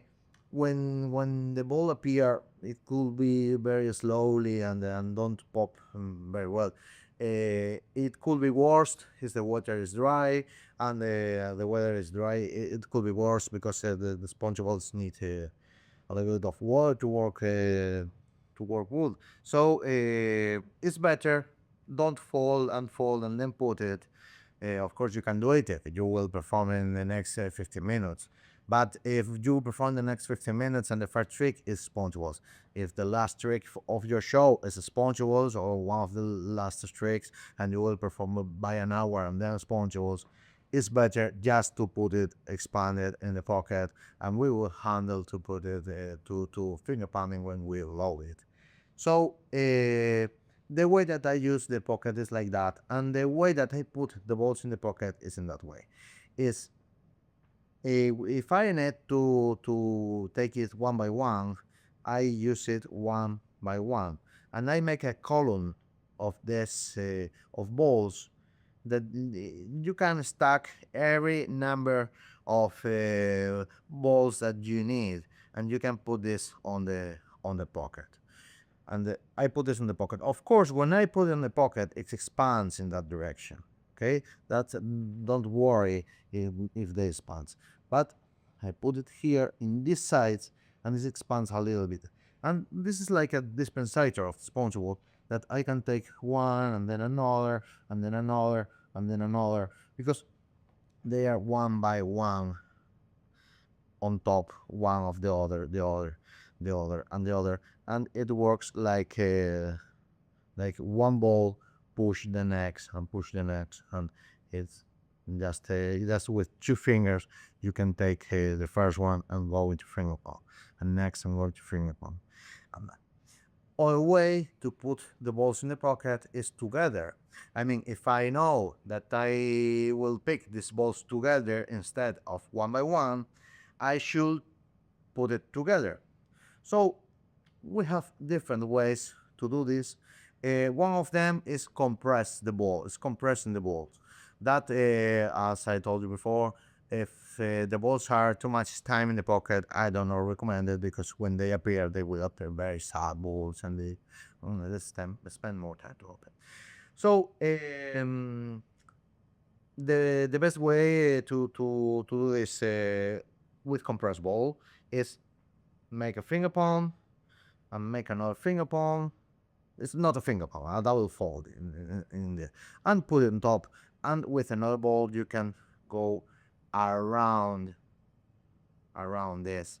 And this is one easy way to handle three balls like one, and you know that this is in the pocket. And if you use the side of the pocket, this ball never this group never will move from there because I only need to take one. It looks like he came together. And of course you can do it with more balls. You can push more balls and then try to handle like one with just one ball that is around. Yes, or that in another place. This is another way to do it, and this is in the side of that. Just everything that help us to grab the balls, and they stuck in a column. That is always better that have the balls randomly in the pocket. For a big load, it's exactly the same. Normally, when I have a big ball, I have it in this place, and there is the way to put it. And if, for example, for a routine, I need grab two balls, but only once time. One idea that I use a lot is this. Okay, if in the routine I will need grab one ball, then grab another, but then I need two together, I use this direction. Don't think about this. And then I put more balls if I need for later. So in my pocket, this last balls that I load, then the two together because I need it in that moment, and I put it like that in this direction. Compress another on top, and what I'm doing here is that I set up all my loads for the routine, and this is in this direction in this side of the pocket. So as you can see, I can have here a big load or a 10 balls in this side that my finger can go here and take only this one, or I can take one by one the others. I know that I have one goes to finger palm and appear something, another that goes to finger palm and should pass and then appear. It's better to just appear. And now I know that I have two because they are together, and only I need to do is to pinch the balls like one, and they should join together. It's one, two, the other two, and then the other two. And if I have like that, I only take the balls, and just with the same, I will take the two balls together because they are. So this is the way that I normally use the pocket. And now I want to show you the technique that I used to pick the pocket, to pick the ball from the pocket and move it into our finger palm. Because there are two ways to understand the technique. One way is when you have just a few balls in the pocket and you can put all the hand in the pocket because you just have maybe 3 or 4, and you can, in the pocket, you can take one ball, put it in the finger palm, and then come out with the hand with finger palm. But normally I have balls here, I have a lot of balls there, because here I stack it to pick it one by one, and here I stack it the balls to pick it in a big load. That. So if I want to take one ball from here, only with index and thumb, not like this is only for explanation, only with index and thumb I take the a small part of the ball, and then it goes into finger palm. So I take it and goes into finger palm. You don't need to do very fast finger palm. It's only necessary that when you take the ball and when you are here, the finger palm is already finished. I always that I take the ball from the pocket, I do a true falls, always, because I have time enough to do it, because I'm going to the pocket.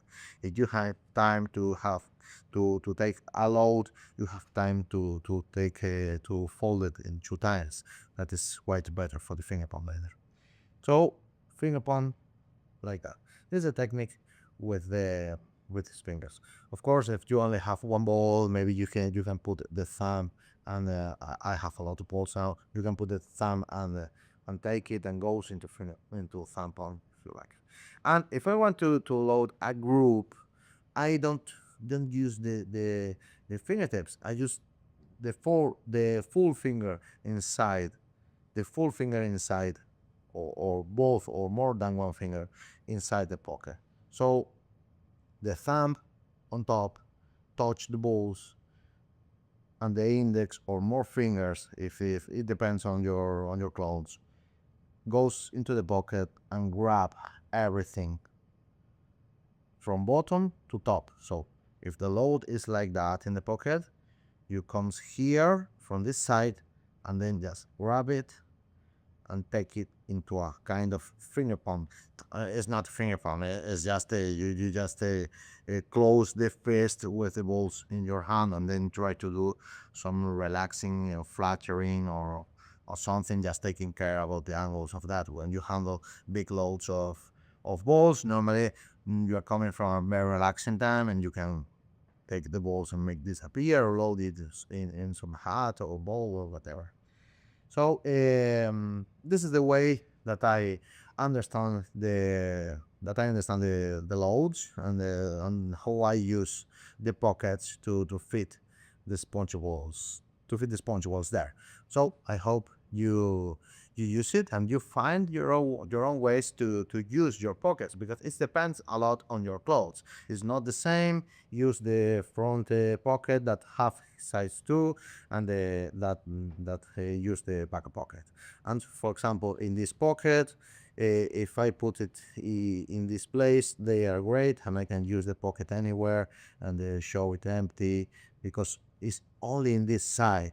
Okay, and then I can come back with an sponge. Well, what I did here is just express a lot of compress in this side, and of course you need to know which trousers you have, and when I come back, I take it to the frame. For example, in this pocket, I don't use the bottom of the pocket because the ball expands a lot. I use the top and the side to stay in the corner, and stay compressed if it's possible, because we don't want the ball to stay compressed. We just want that stay stop, that don't move, that stay there, because if not, you can move and then you need to find where is the ball, and no, it should be in just the same spot that the two frictions, that the two frictions of the pocket for the hit. These two frictions make the ball doesn't move. Okay, and this is the idea that we always try to find in a pocket. I put it in this place, so I know the ball will be in that place. If I put it in a side, I know the ball will be in this side. So I can use the pocket, and then I can load the ball if when I need. So this is how I use my pockets. Of course, you can use gimmicks, you can use everything, but this is for me the best solution that I recommend it to you, because for stage magic it's different. In the stage magic you can do your own loads or that, but really when I perform with a few balls or in or something with less than 20 balls, I don't use loads at all, gimmicks at all, only the balls on the pocket and go to the stage. So I hope you use your pockets. We know where we have the balls, they are in the pockets, in his right spots. Okay, now how we can handle to get it, and the people don't notice that. Because obviously, if I do this, everybody know that I have one ball on my hand, you know, and we have a lot of ways to understand how to load spongeables, and you can learn a lot about manipulators and all magicians that have manipulation acts and something like that, and how they use his body to load and everything.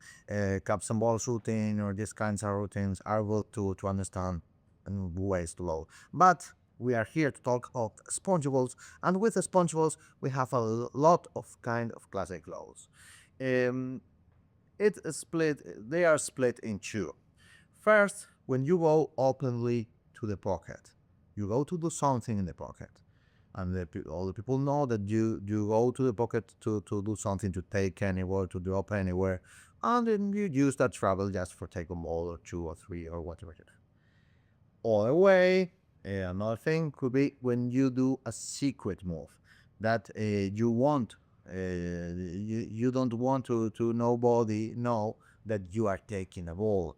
So we are gonna talking about how works this kind of loads and how you can perform it and how you can play it in your routines. So first of all, when you go openly to the pocket, so openly to take the any balls to anywhere. And we have few ways to understand this. First is when you go to take another thing. For example, I need something from here that is, yes, it is here, the purse frame, and the ball is in the finger palm. And the idea is that you have the ball in the same place that the object, then you can, yes, there is the pen, and you bring out the pen, and within you have your ball in your finger palm. Of course, it's not always necessary to do a two-fold finger palm when you take the ball. It depends on the situation. If the ball immediately appear with a field transfer technique or something, normally you don't. With one fold is enough. I mean, I make one fold, and then I bring the object. At this less time in the pocket is better than two folds. That's for sure. So, and now I can do a kind of Ramsey salty. I do a kind because this is not a Ramsey salty, but a kind of to show, and then you can produce. Okay, one fold is enough for that, for example. But and if you play with more techniques, if I have here more balls, do a load, I play with that balls. The way that I perform the displays, the shuttle pass, and everything helps you to make the second fold, because when you do a display, you push and you the ball is tighter. So it's not always necessary to do second fold. Okay, it's better stay less time in the pocket. It's always better than do two folds. Ways to interpret this, you have a lot. One classic way to take something from the pocket openly is just go and take an object, of course, but you can go to the pocket and don't do nothing. For example, you I can have here. This is an invisible. Yes, there is an invisible ball. It's an invisible, and the idea of that is that of course you search and you just when you take something invisible, you be sure that the ball is in the spring upon very tight.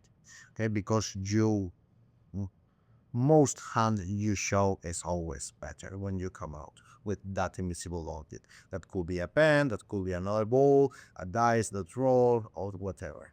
But the important is understand that when you take something invisible, normally the people don't expect that you really take something real.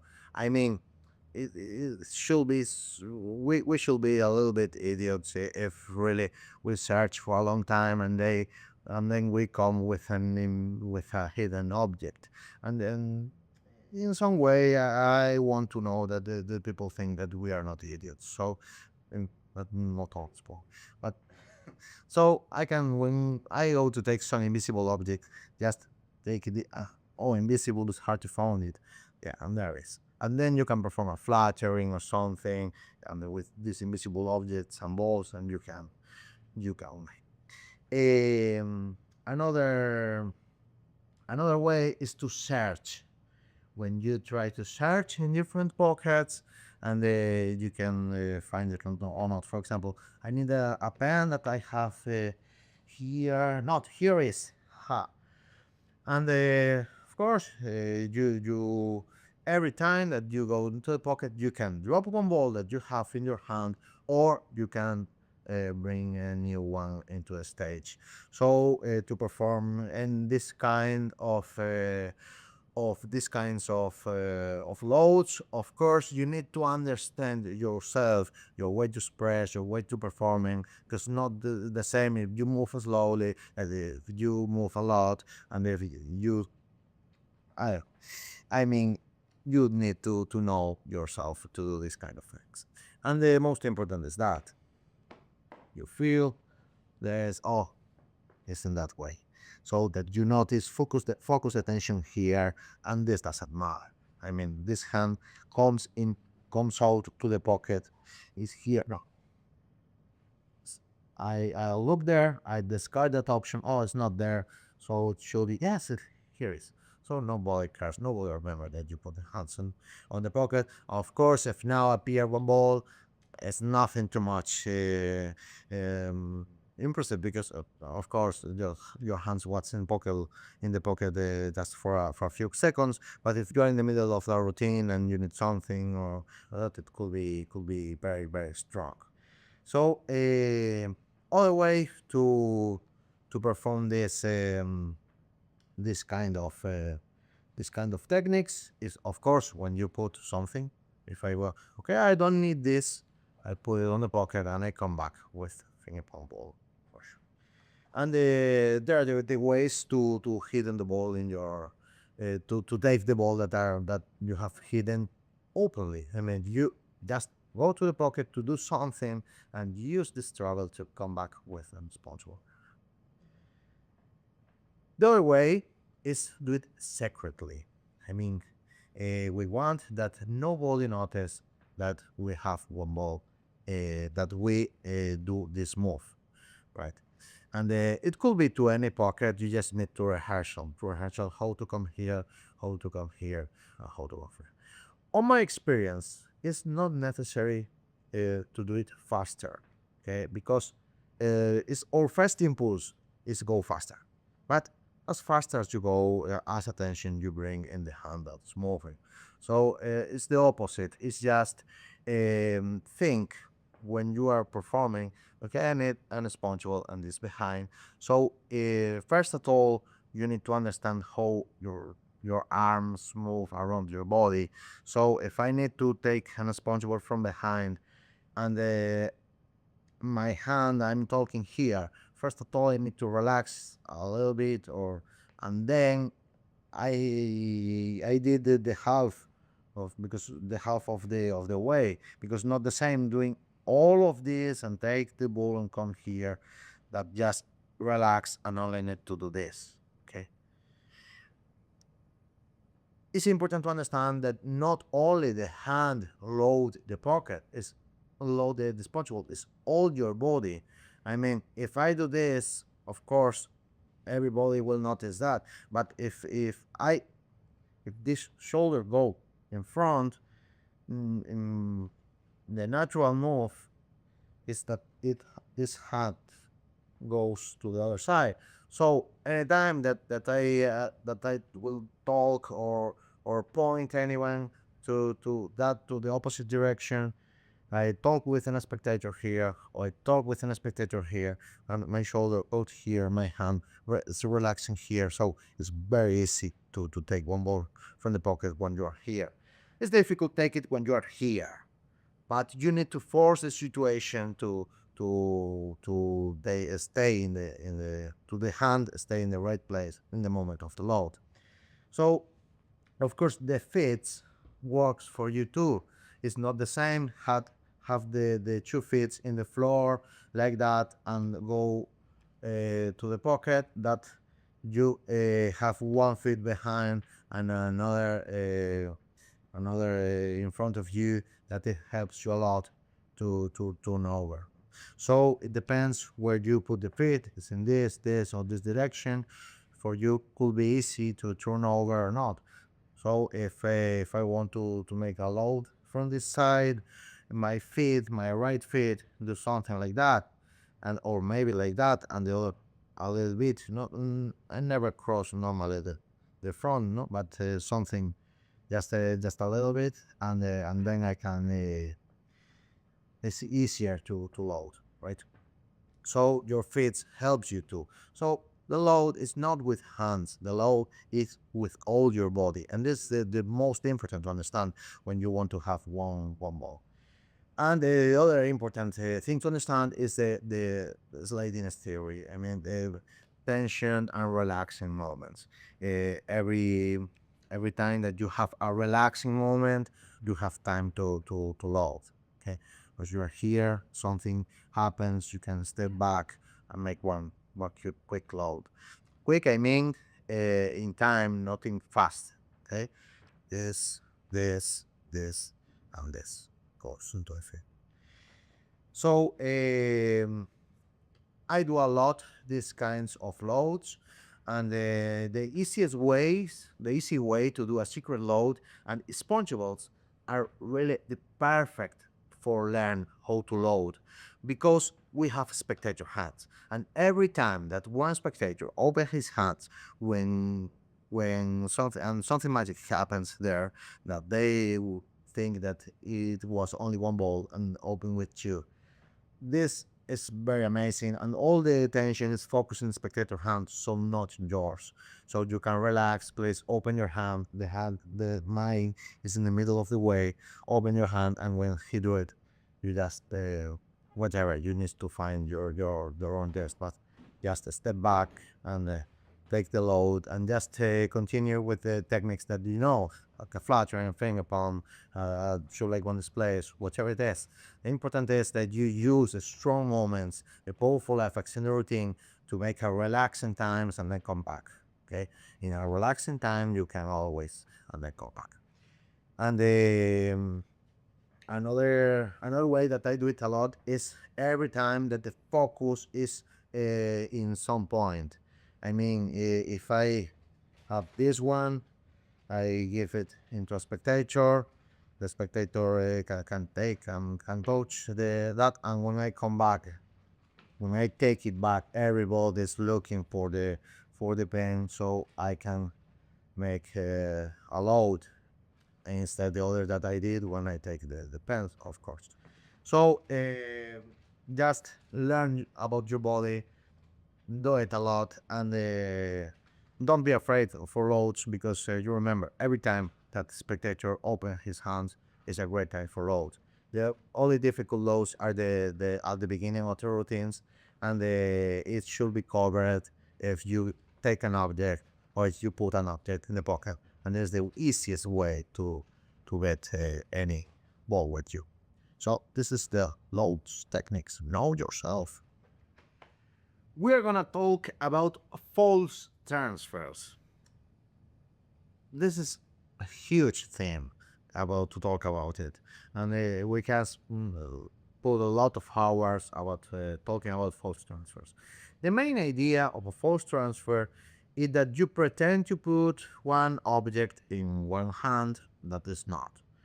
So this is the main idea of false transfer. But in fact, we have really few kinds of false transfer, and for me, and my way to understand this is that we don't need 20 for false transfer in our hands. We only need two, three, maybe four to express different sensations. Because the important in a false transfer is not the false transfer itself. The important is what we want to say. It is the communication that we want to share to our audience about the false transfer.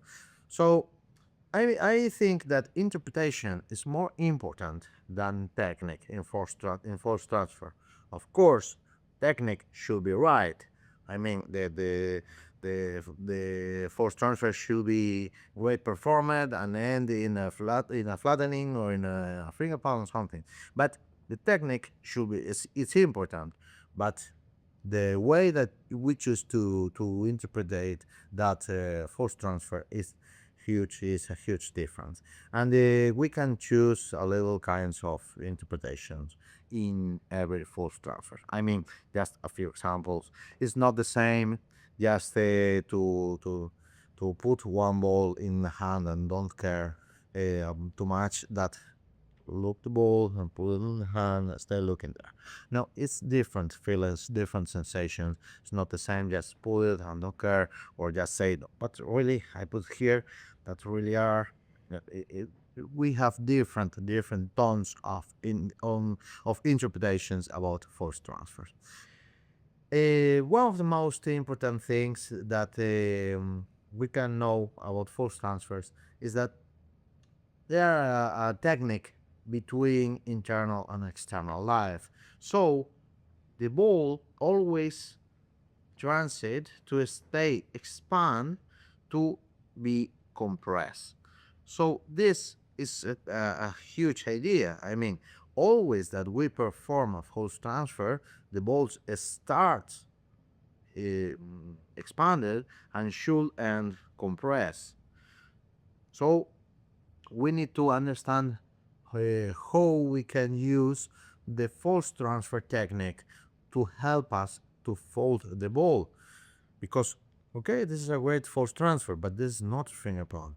So we need to end in this finger palm, or instead of that, with only one fold in this. But always knowing this. And we have few ways to understand the false transfer, because it's not the same just the ones that just pretend to express to put the ball in the hand like the Vernon styles, that they want to pretend to have a retention, that a visual retention of the hand, that the way that the others to really the ball is in the hand and you make some steal. So they are different situations, and they looks and feel different for an audience. So when you want one sensation, you can choose one kind of force transfer or another. So this is the introductions of force transfer. Now go to see how to steal balls. Let's play Vernon style force transfer.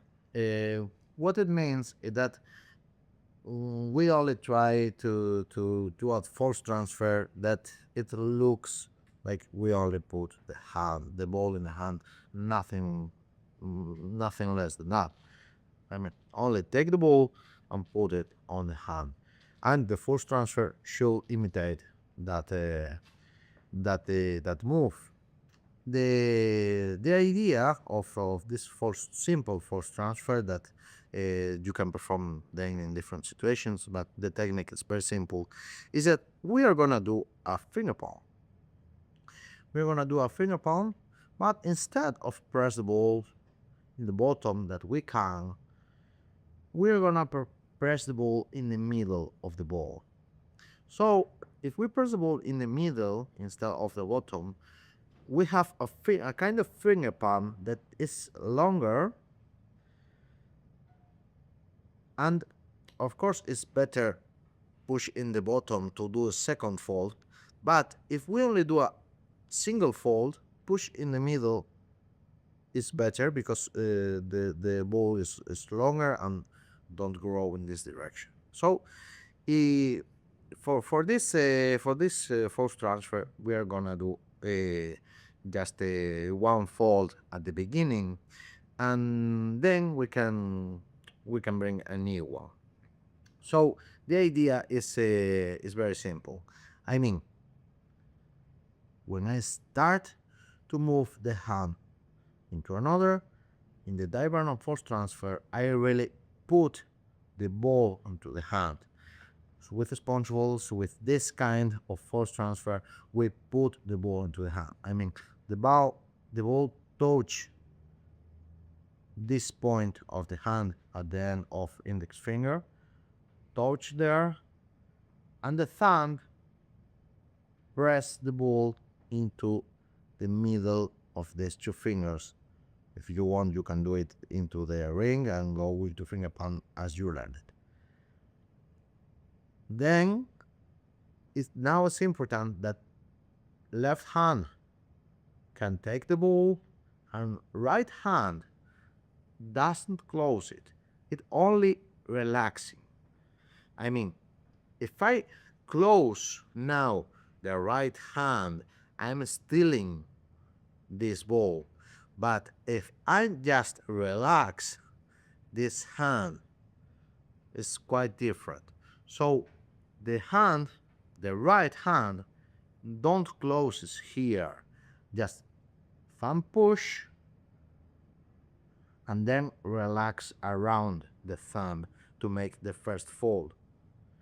If you have time to make a second fold because you move, you have a big way to express yourself, like I do, you can do a second fold right now. If not, if you move very slowly, they like Paco Rodas normally perform, for example, for him, should be impossible now to perform a second fold because he moved very slowly. But like in the shallow pass, it's a David Roth theory that big move when I start move to do something, I can put the thumb to make the second fold. So if you move a lot and you perform like that, of course you can do the two folds in the same time. But if you move very slowly, you did only one, stay comfortable with one, and when you move the hand to take a one or another ball or something, you do the second fold. So the technique with both hands is press the ball, both hands face up, face down, put the ball in his place, left hand takes the ball, right hand relaxes. This is the technique itself. Now you can perform this technique with a few subtleties. For example, if you have another object, you can do the force transfer in transit to another object. And as Kanye said, always that you do that, it is easier to split the attention. So it is important that the force transfer is not the ending of an action. I mean, we don't end the action here, because if we end the action here, it have a lot of attention. This normally is in the middle of a sequence. So we start the action and we continue the action. This is in transit too. I put the ball on my left hand in transit to take the other ball. We are in finger palm. So we have a lot of ways to perform a diagonal force transfer. But Most of them it depends of your character. I mean, you can just try to put the ball in the hand, or you can focus. Okay, the ball on my left hand. I did it in transit to my sleeve, for example. Or you can do it like if you don't care. For example, put your hand on map. I take this one, you take that, and like if you don't care, you don't need to focus always on force transfer. So this kind of force transfers are the best. My way to understand this is that the best force transfer is not who have the best technique or the best way to steal one ball. It's just the one who have the spectator don't have questions about where the ball is. I mean, if your body language talk about it, the ball is in left hand, the ball is in left hand. So nobody will suspect other thing. So this is the most important part of force transfers. And then we try to do it softly. I mean, the hands need to don't grab one hand with each other. Just try to avoid that ideas. Just try to avoid more gesticle expressions that we use. For example, is a lot of magicians perform force transfer doing this, and it's not necessary to doing this. Of course, if it's your style, it's great. You can like a dancer. It's not my style, of course. For that looks more funny than elegant. But if it's your style, it's your choices. You learn about yourself and choose the way to perform it. And the technique is what it is. Is that it's just thumb on top and relax and one fold, and when you move to other thing you can do other fold. Or if while I'm talking, if I have a bigger move in the right hand than the thumb, I can push the second fold while I'm talking. So that's the important. But remember always that you need something, maybe a magic wand or whatever.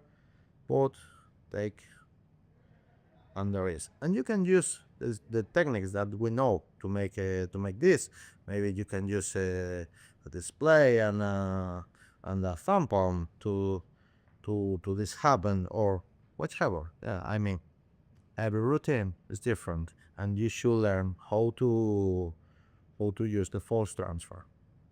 This is the Tybernon styles force transfer. We're gonna do the clipped varnish.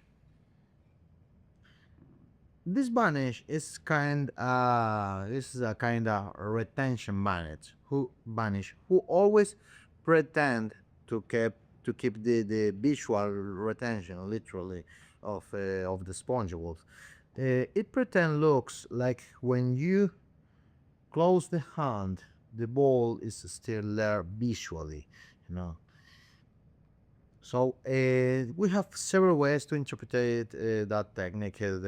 Normally, this technique with the spongeables uh, is that you put the spongeable, you close your hand, and then you steal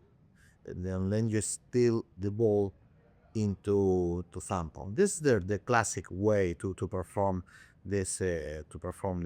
That of course it is really great way to do it, because when you have here go to finger palm is very difficult. So go into thumb palm is easier, and will be always the great solution. But I think we have more we can do like a more visual rotation if we don't close the hand when we put the ball. Instead of that, the I propose is that you put the ball and then do it in transit to do something, and you in fact start to steal the ball in the direction of a spectator's eyes, so they see the ball still there because the ball is still there. And while you do this, you start to close in your hand. So for that, they think that the ball is in the hand because the visual is powerful, and slowly you can see how this hand first go out and then closes at the same time that this goes into a thumb palm.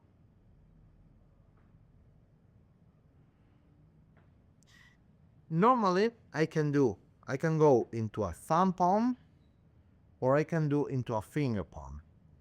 Okay, to do going into a finger palm, just put it and go there.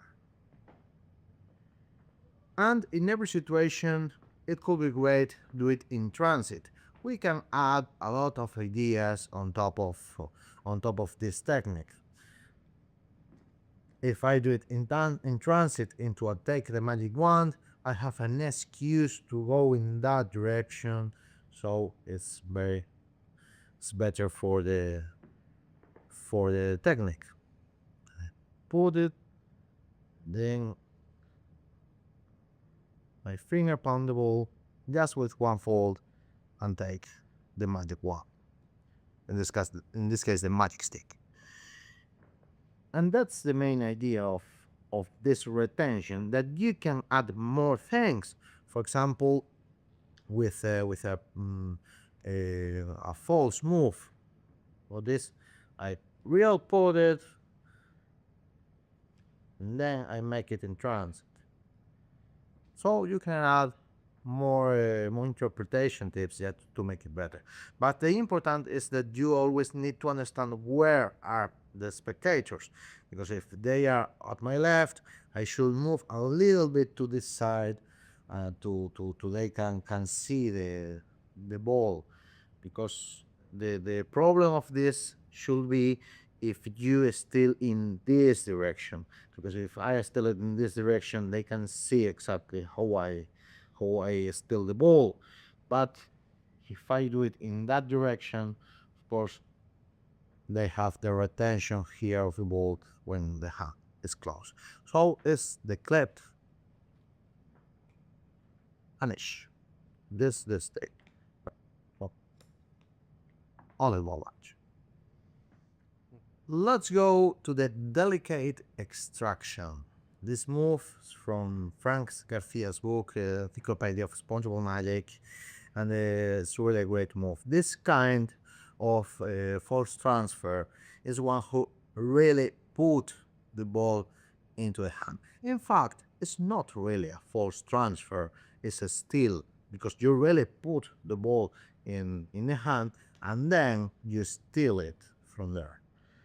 So this is the idea of this force transfer, that you steal the ball for them. So you need to get a little excuse to come closer to this hand that is not suspiciously. I mean, one ball on my left hand, that there is, with a magic wand, it's in the wrong place. So the ball on my left hand, I don't touch, I just take with the magic wand and it goes. So the way to perform this technique with the hands, not the feet or foot, of course, is you close. You don't need always a wand, okay? But this is it's really great to handle the ball when disappear. But of course, you can do it without the wand. Just hold it like that and manage, and it not necessary to be direct. I mean, it's not necessary to steal and show how it disappears. You can stay here and then go to other place. And I like a lot when a spectator grab my fist, because the sensation is really good. That you have one sponge ball and you say to the spectator, please, you will grab my fist like that, very strong, that I can't do nothing or move or anything. And when you do that, of course, you perform the technique and then you move into finger palm to make a flattening in your own arm. Okay, the idea of technique is that the ball is really in the hand, but we try to move it outside of the fist. So to do this, we try to do like a kind of thumb palm, but we don't end in the thumb palm. we just press more the ball into the thumb base, and then the ball is outside the hand. So in this situation, only that we need to do is just clip this ball with the thumb.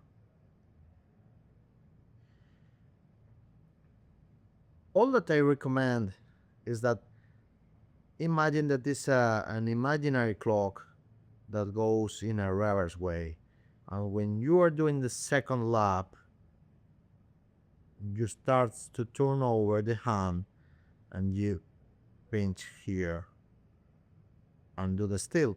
And with this steal, now you can move whatever you want. You want to move to your fist, just transfer to finger palm and do it. Please grab me here. You want to do it into a magic wand, you can do magic wand. And behind the arm is the better excuse because you need to do this move to come here. So you can shoulder and then you come to this. I just tap 2 times like my ball on my right hand. Then I move it. Here is. I move it. And I make this tip. Sometimes I push a little bit with a finger to help the ball fit in the thumb palm. But it's not really necessary. You can no move. You can no move this hand. You can just clip. I switch into finger palm too when I take the magic one. I always try to switch into finger palm because I'm more comfortable with finger palm and wand than with thumb palm and wand. But if your own style is more comfortable with a thumb palm, you can perform it if you like it. So you need to perform this trick. The most important is the excuses that you have to come here. That it can be a lot. It depends up to you. But telling a spectator something, just please you push hit me here, and it's enough. Just any excuse is valid to come here and make this classic still. I hope you like. This bring me a lot of laughs and astonishment to the audience because when I start was one of the first stills that I perform, and I hope you like it a lot. Let's go to talk about the pretend take. The pretend take is like a force transfer, but it's not because really we don't transfer the ball. We just, of course, we try it. We try to strike it, but in fact, we don't transfer the ball. We try to take it. It's some different. The same idea like the others. Always try to go into a finger palm. That is all our better solution for the most of situations. So to do the pretend take, you need to have the ball in the hand and try to take it. To do this, what I'm doing is that my thumb with the nail pushes into finger palm. So my thumb push and I can fold the ball in a half around my thumb. And then my left hand turn over and the round right comes with the ball. So it's just take the ball. Of course, you don't need to always turn the hand to do it. You can just go to finger palm and there is the pretend take vanish. It's very useful for a lot of situations, and the big advantage that it have is that the sponge ball is already in the place that ends. No? So you just take it and you pretend to take it to anywhere. No? So normally you don't need a lot of excuses of interpretation for this, because you just take this ball to do something with that ball. So you take this ball to put it in a cup, for example, or something. So you put it in a hat, and there is. No? And you can play this false take, the pretend take, whatever you want. You. Let's do the Steve Dacre's two faces false transfer. This false transfer is from Steve Dacre's, who plays in his tool of Spongeable Magic from Magic by Gosh that was published in 1990s, and it's a really, really great false transfer for a lot of situations. I really love it. And the idea is that you put balls on your hand and you can steal it at last, no? When you put the last of the balls. So the first you put it, you real put it in the hand, and when you put the second, you make the steal. You take the third to go to the pocket. In the case of an always three, of course, but really you can perform it without the third ball and goes in transit to a magic one, and it's just it's important to do it in transit to somewhere, because if not, it's very difficult, because this can't be an ending action and you stay here. So you need to go to anywhere, but if you do it in that direction, from here, and you can do it with more than two sponge balls. I can put two real, when I put the last one, I steal everything. But normally we're gonna do this in an always three for an ending of an always three, and this is the best one of his best applications. Of course, it's not the only one. The idea of this force transfer is very simple, and this you take one ball with index and thumb pinch like that. It should be like that. It's not in this way. Why? Because we want to take the three balls in the same thing, in the same way. I mean, if I take this ball here and now I make the steal, it's a huge difference now. But if the hand is now relaxing like in a finger palm position, it's easier to hit now that balls. The same happens if you go into a magic one. So to do this technique, you need only two balls. The third of the magic one is only an excuse that could be anything. I mean, if you're drinking a glass of water, it could be that. I mean, one, two balls, and a little bit of water. It could be strange, but you can do it in transit to anywhere. Okay, and to do it is very simple. First ball is the easiest because you just put it in the center of the hand. Even my grandmother can do this. The second one, maybe for my grandmother, could be different, could be difficult to perform it, because you need a bit of rehearsal. Is put the ball on top of the other, just push. Now this hand stands a little,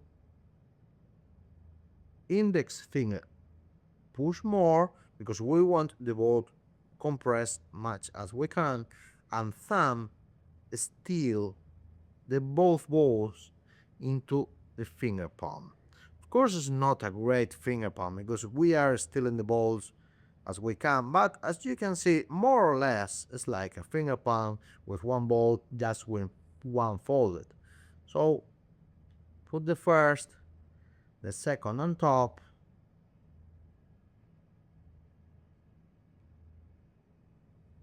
The timing should be like an applause, just one short moment. And in the moment that the fingers stand, in my case with my hands, with your hands, it probably should be a little bit different if you have a longer, shorter, fatter, thinner fingers. Put it here. When I put the second, top of the other, every finger go to the end of the same finger in the other hand. I mean, the pinky goes to the end on the pinky, the ring at the end of the ring, and the medium at the end of the medium. So every finger fit in his place. And then with the thumb, it's easier to do the still. Then you close. It's important, like in all force transfer, like a Vernon style. First close the left hand, and then the right hand goes and closes in transit to a new object. So as a single vanish, one, two there, and goes. To make that looks softly, the most important is the rhythm. The rhythm is the most important. You can't run all the balls at the same timing. If you want to run because you move faster, you do it in every balls. I mean, I can do it with a lot of rhythm. And I can do it slowly too. Because the speed is not who makes this happen. And it's important that all have the same rhythm. One that is big suspicious and breaks the illusion a lot if change the rhythm. If I put the first, then I put the second, and then I put the third into my pocket, of course, we should run away to this interpretation. And now I'm over exaggerating, overreacting this change of speed, but sometimes the change of speed is just a little bit like that, and it's enough to break the illusion. It's better if you put the first one, then the other, and then everything into the pocket. And what makes the perfect illusion that the balls really are in the hand is that the first ball really are in the hand. So it's difficult to understand for an audience if they want to think about it, how we steal the balls. It's difficult for them to understand that if we put one ball and we would do exactly the same, we will put the same ball because it's the same action, exactly the same. And the way that we go to take the second and put it, we open, and this, when we open, and they can see how the first ball is still there, they know that this ball will be there too, because for they, one action is the same always. And of course, as I told you, you can do it with more balls if you want, because it's not depend in the number of balls. The minimum is 2. The maximum, it depends on your hand. If you can fit 10 balls in your hand, it could be a lot for this technique, but with 3, it's possible to do it. You just put one, put the second really, and when you still the third, everything goes. And it's not too always that I perform here, vanish, I take now the one and open the hand, but really in the routines didn't work like that. Normally the routines have the balls there, and then with the magic wand, please take it, do this magical gesture, yes, and there is, and the sponge was completely coarse, and you have your finger palm, your flattening, your anything that you need to be happy. So this is the stiff dark wrist in 2 steps false transfer that is perfect for an always 3 vanishing illusion. Let's do the pop-up move. The pop-up move, the idea is it's very simple. We just put balls into our left hand that they really want. The idea of this still is really nice to make some coins, some balls across, and because when you have a few balls and you only need to disappear one, it's a really cool move, really nice move.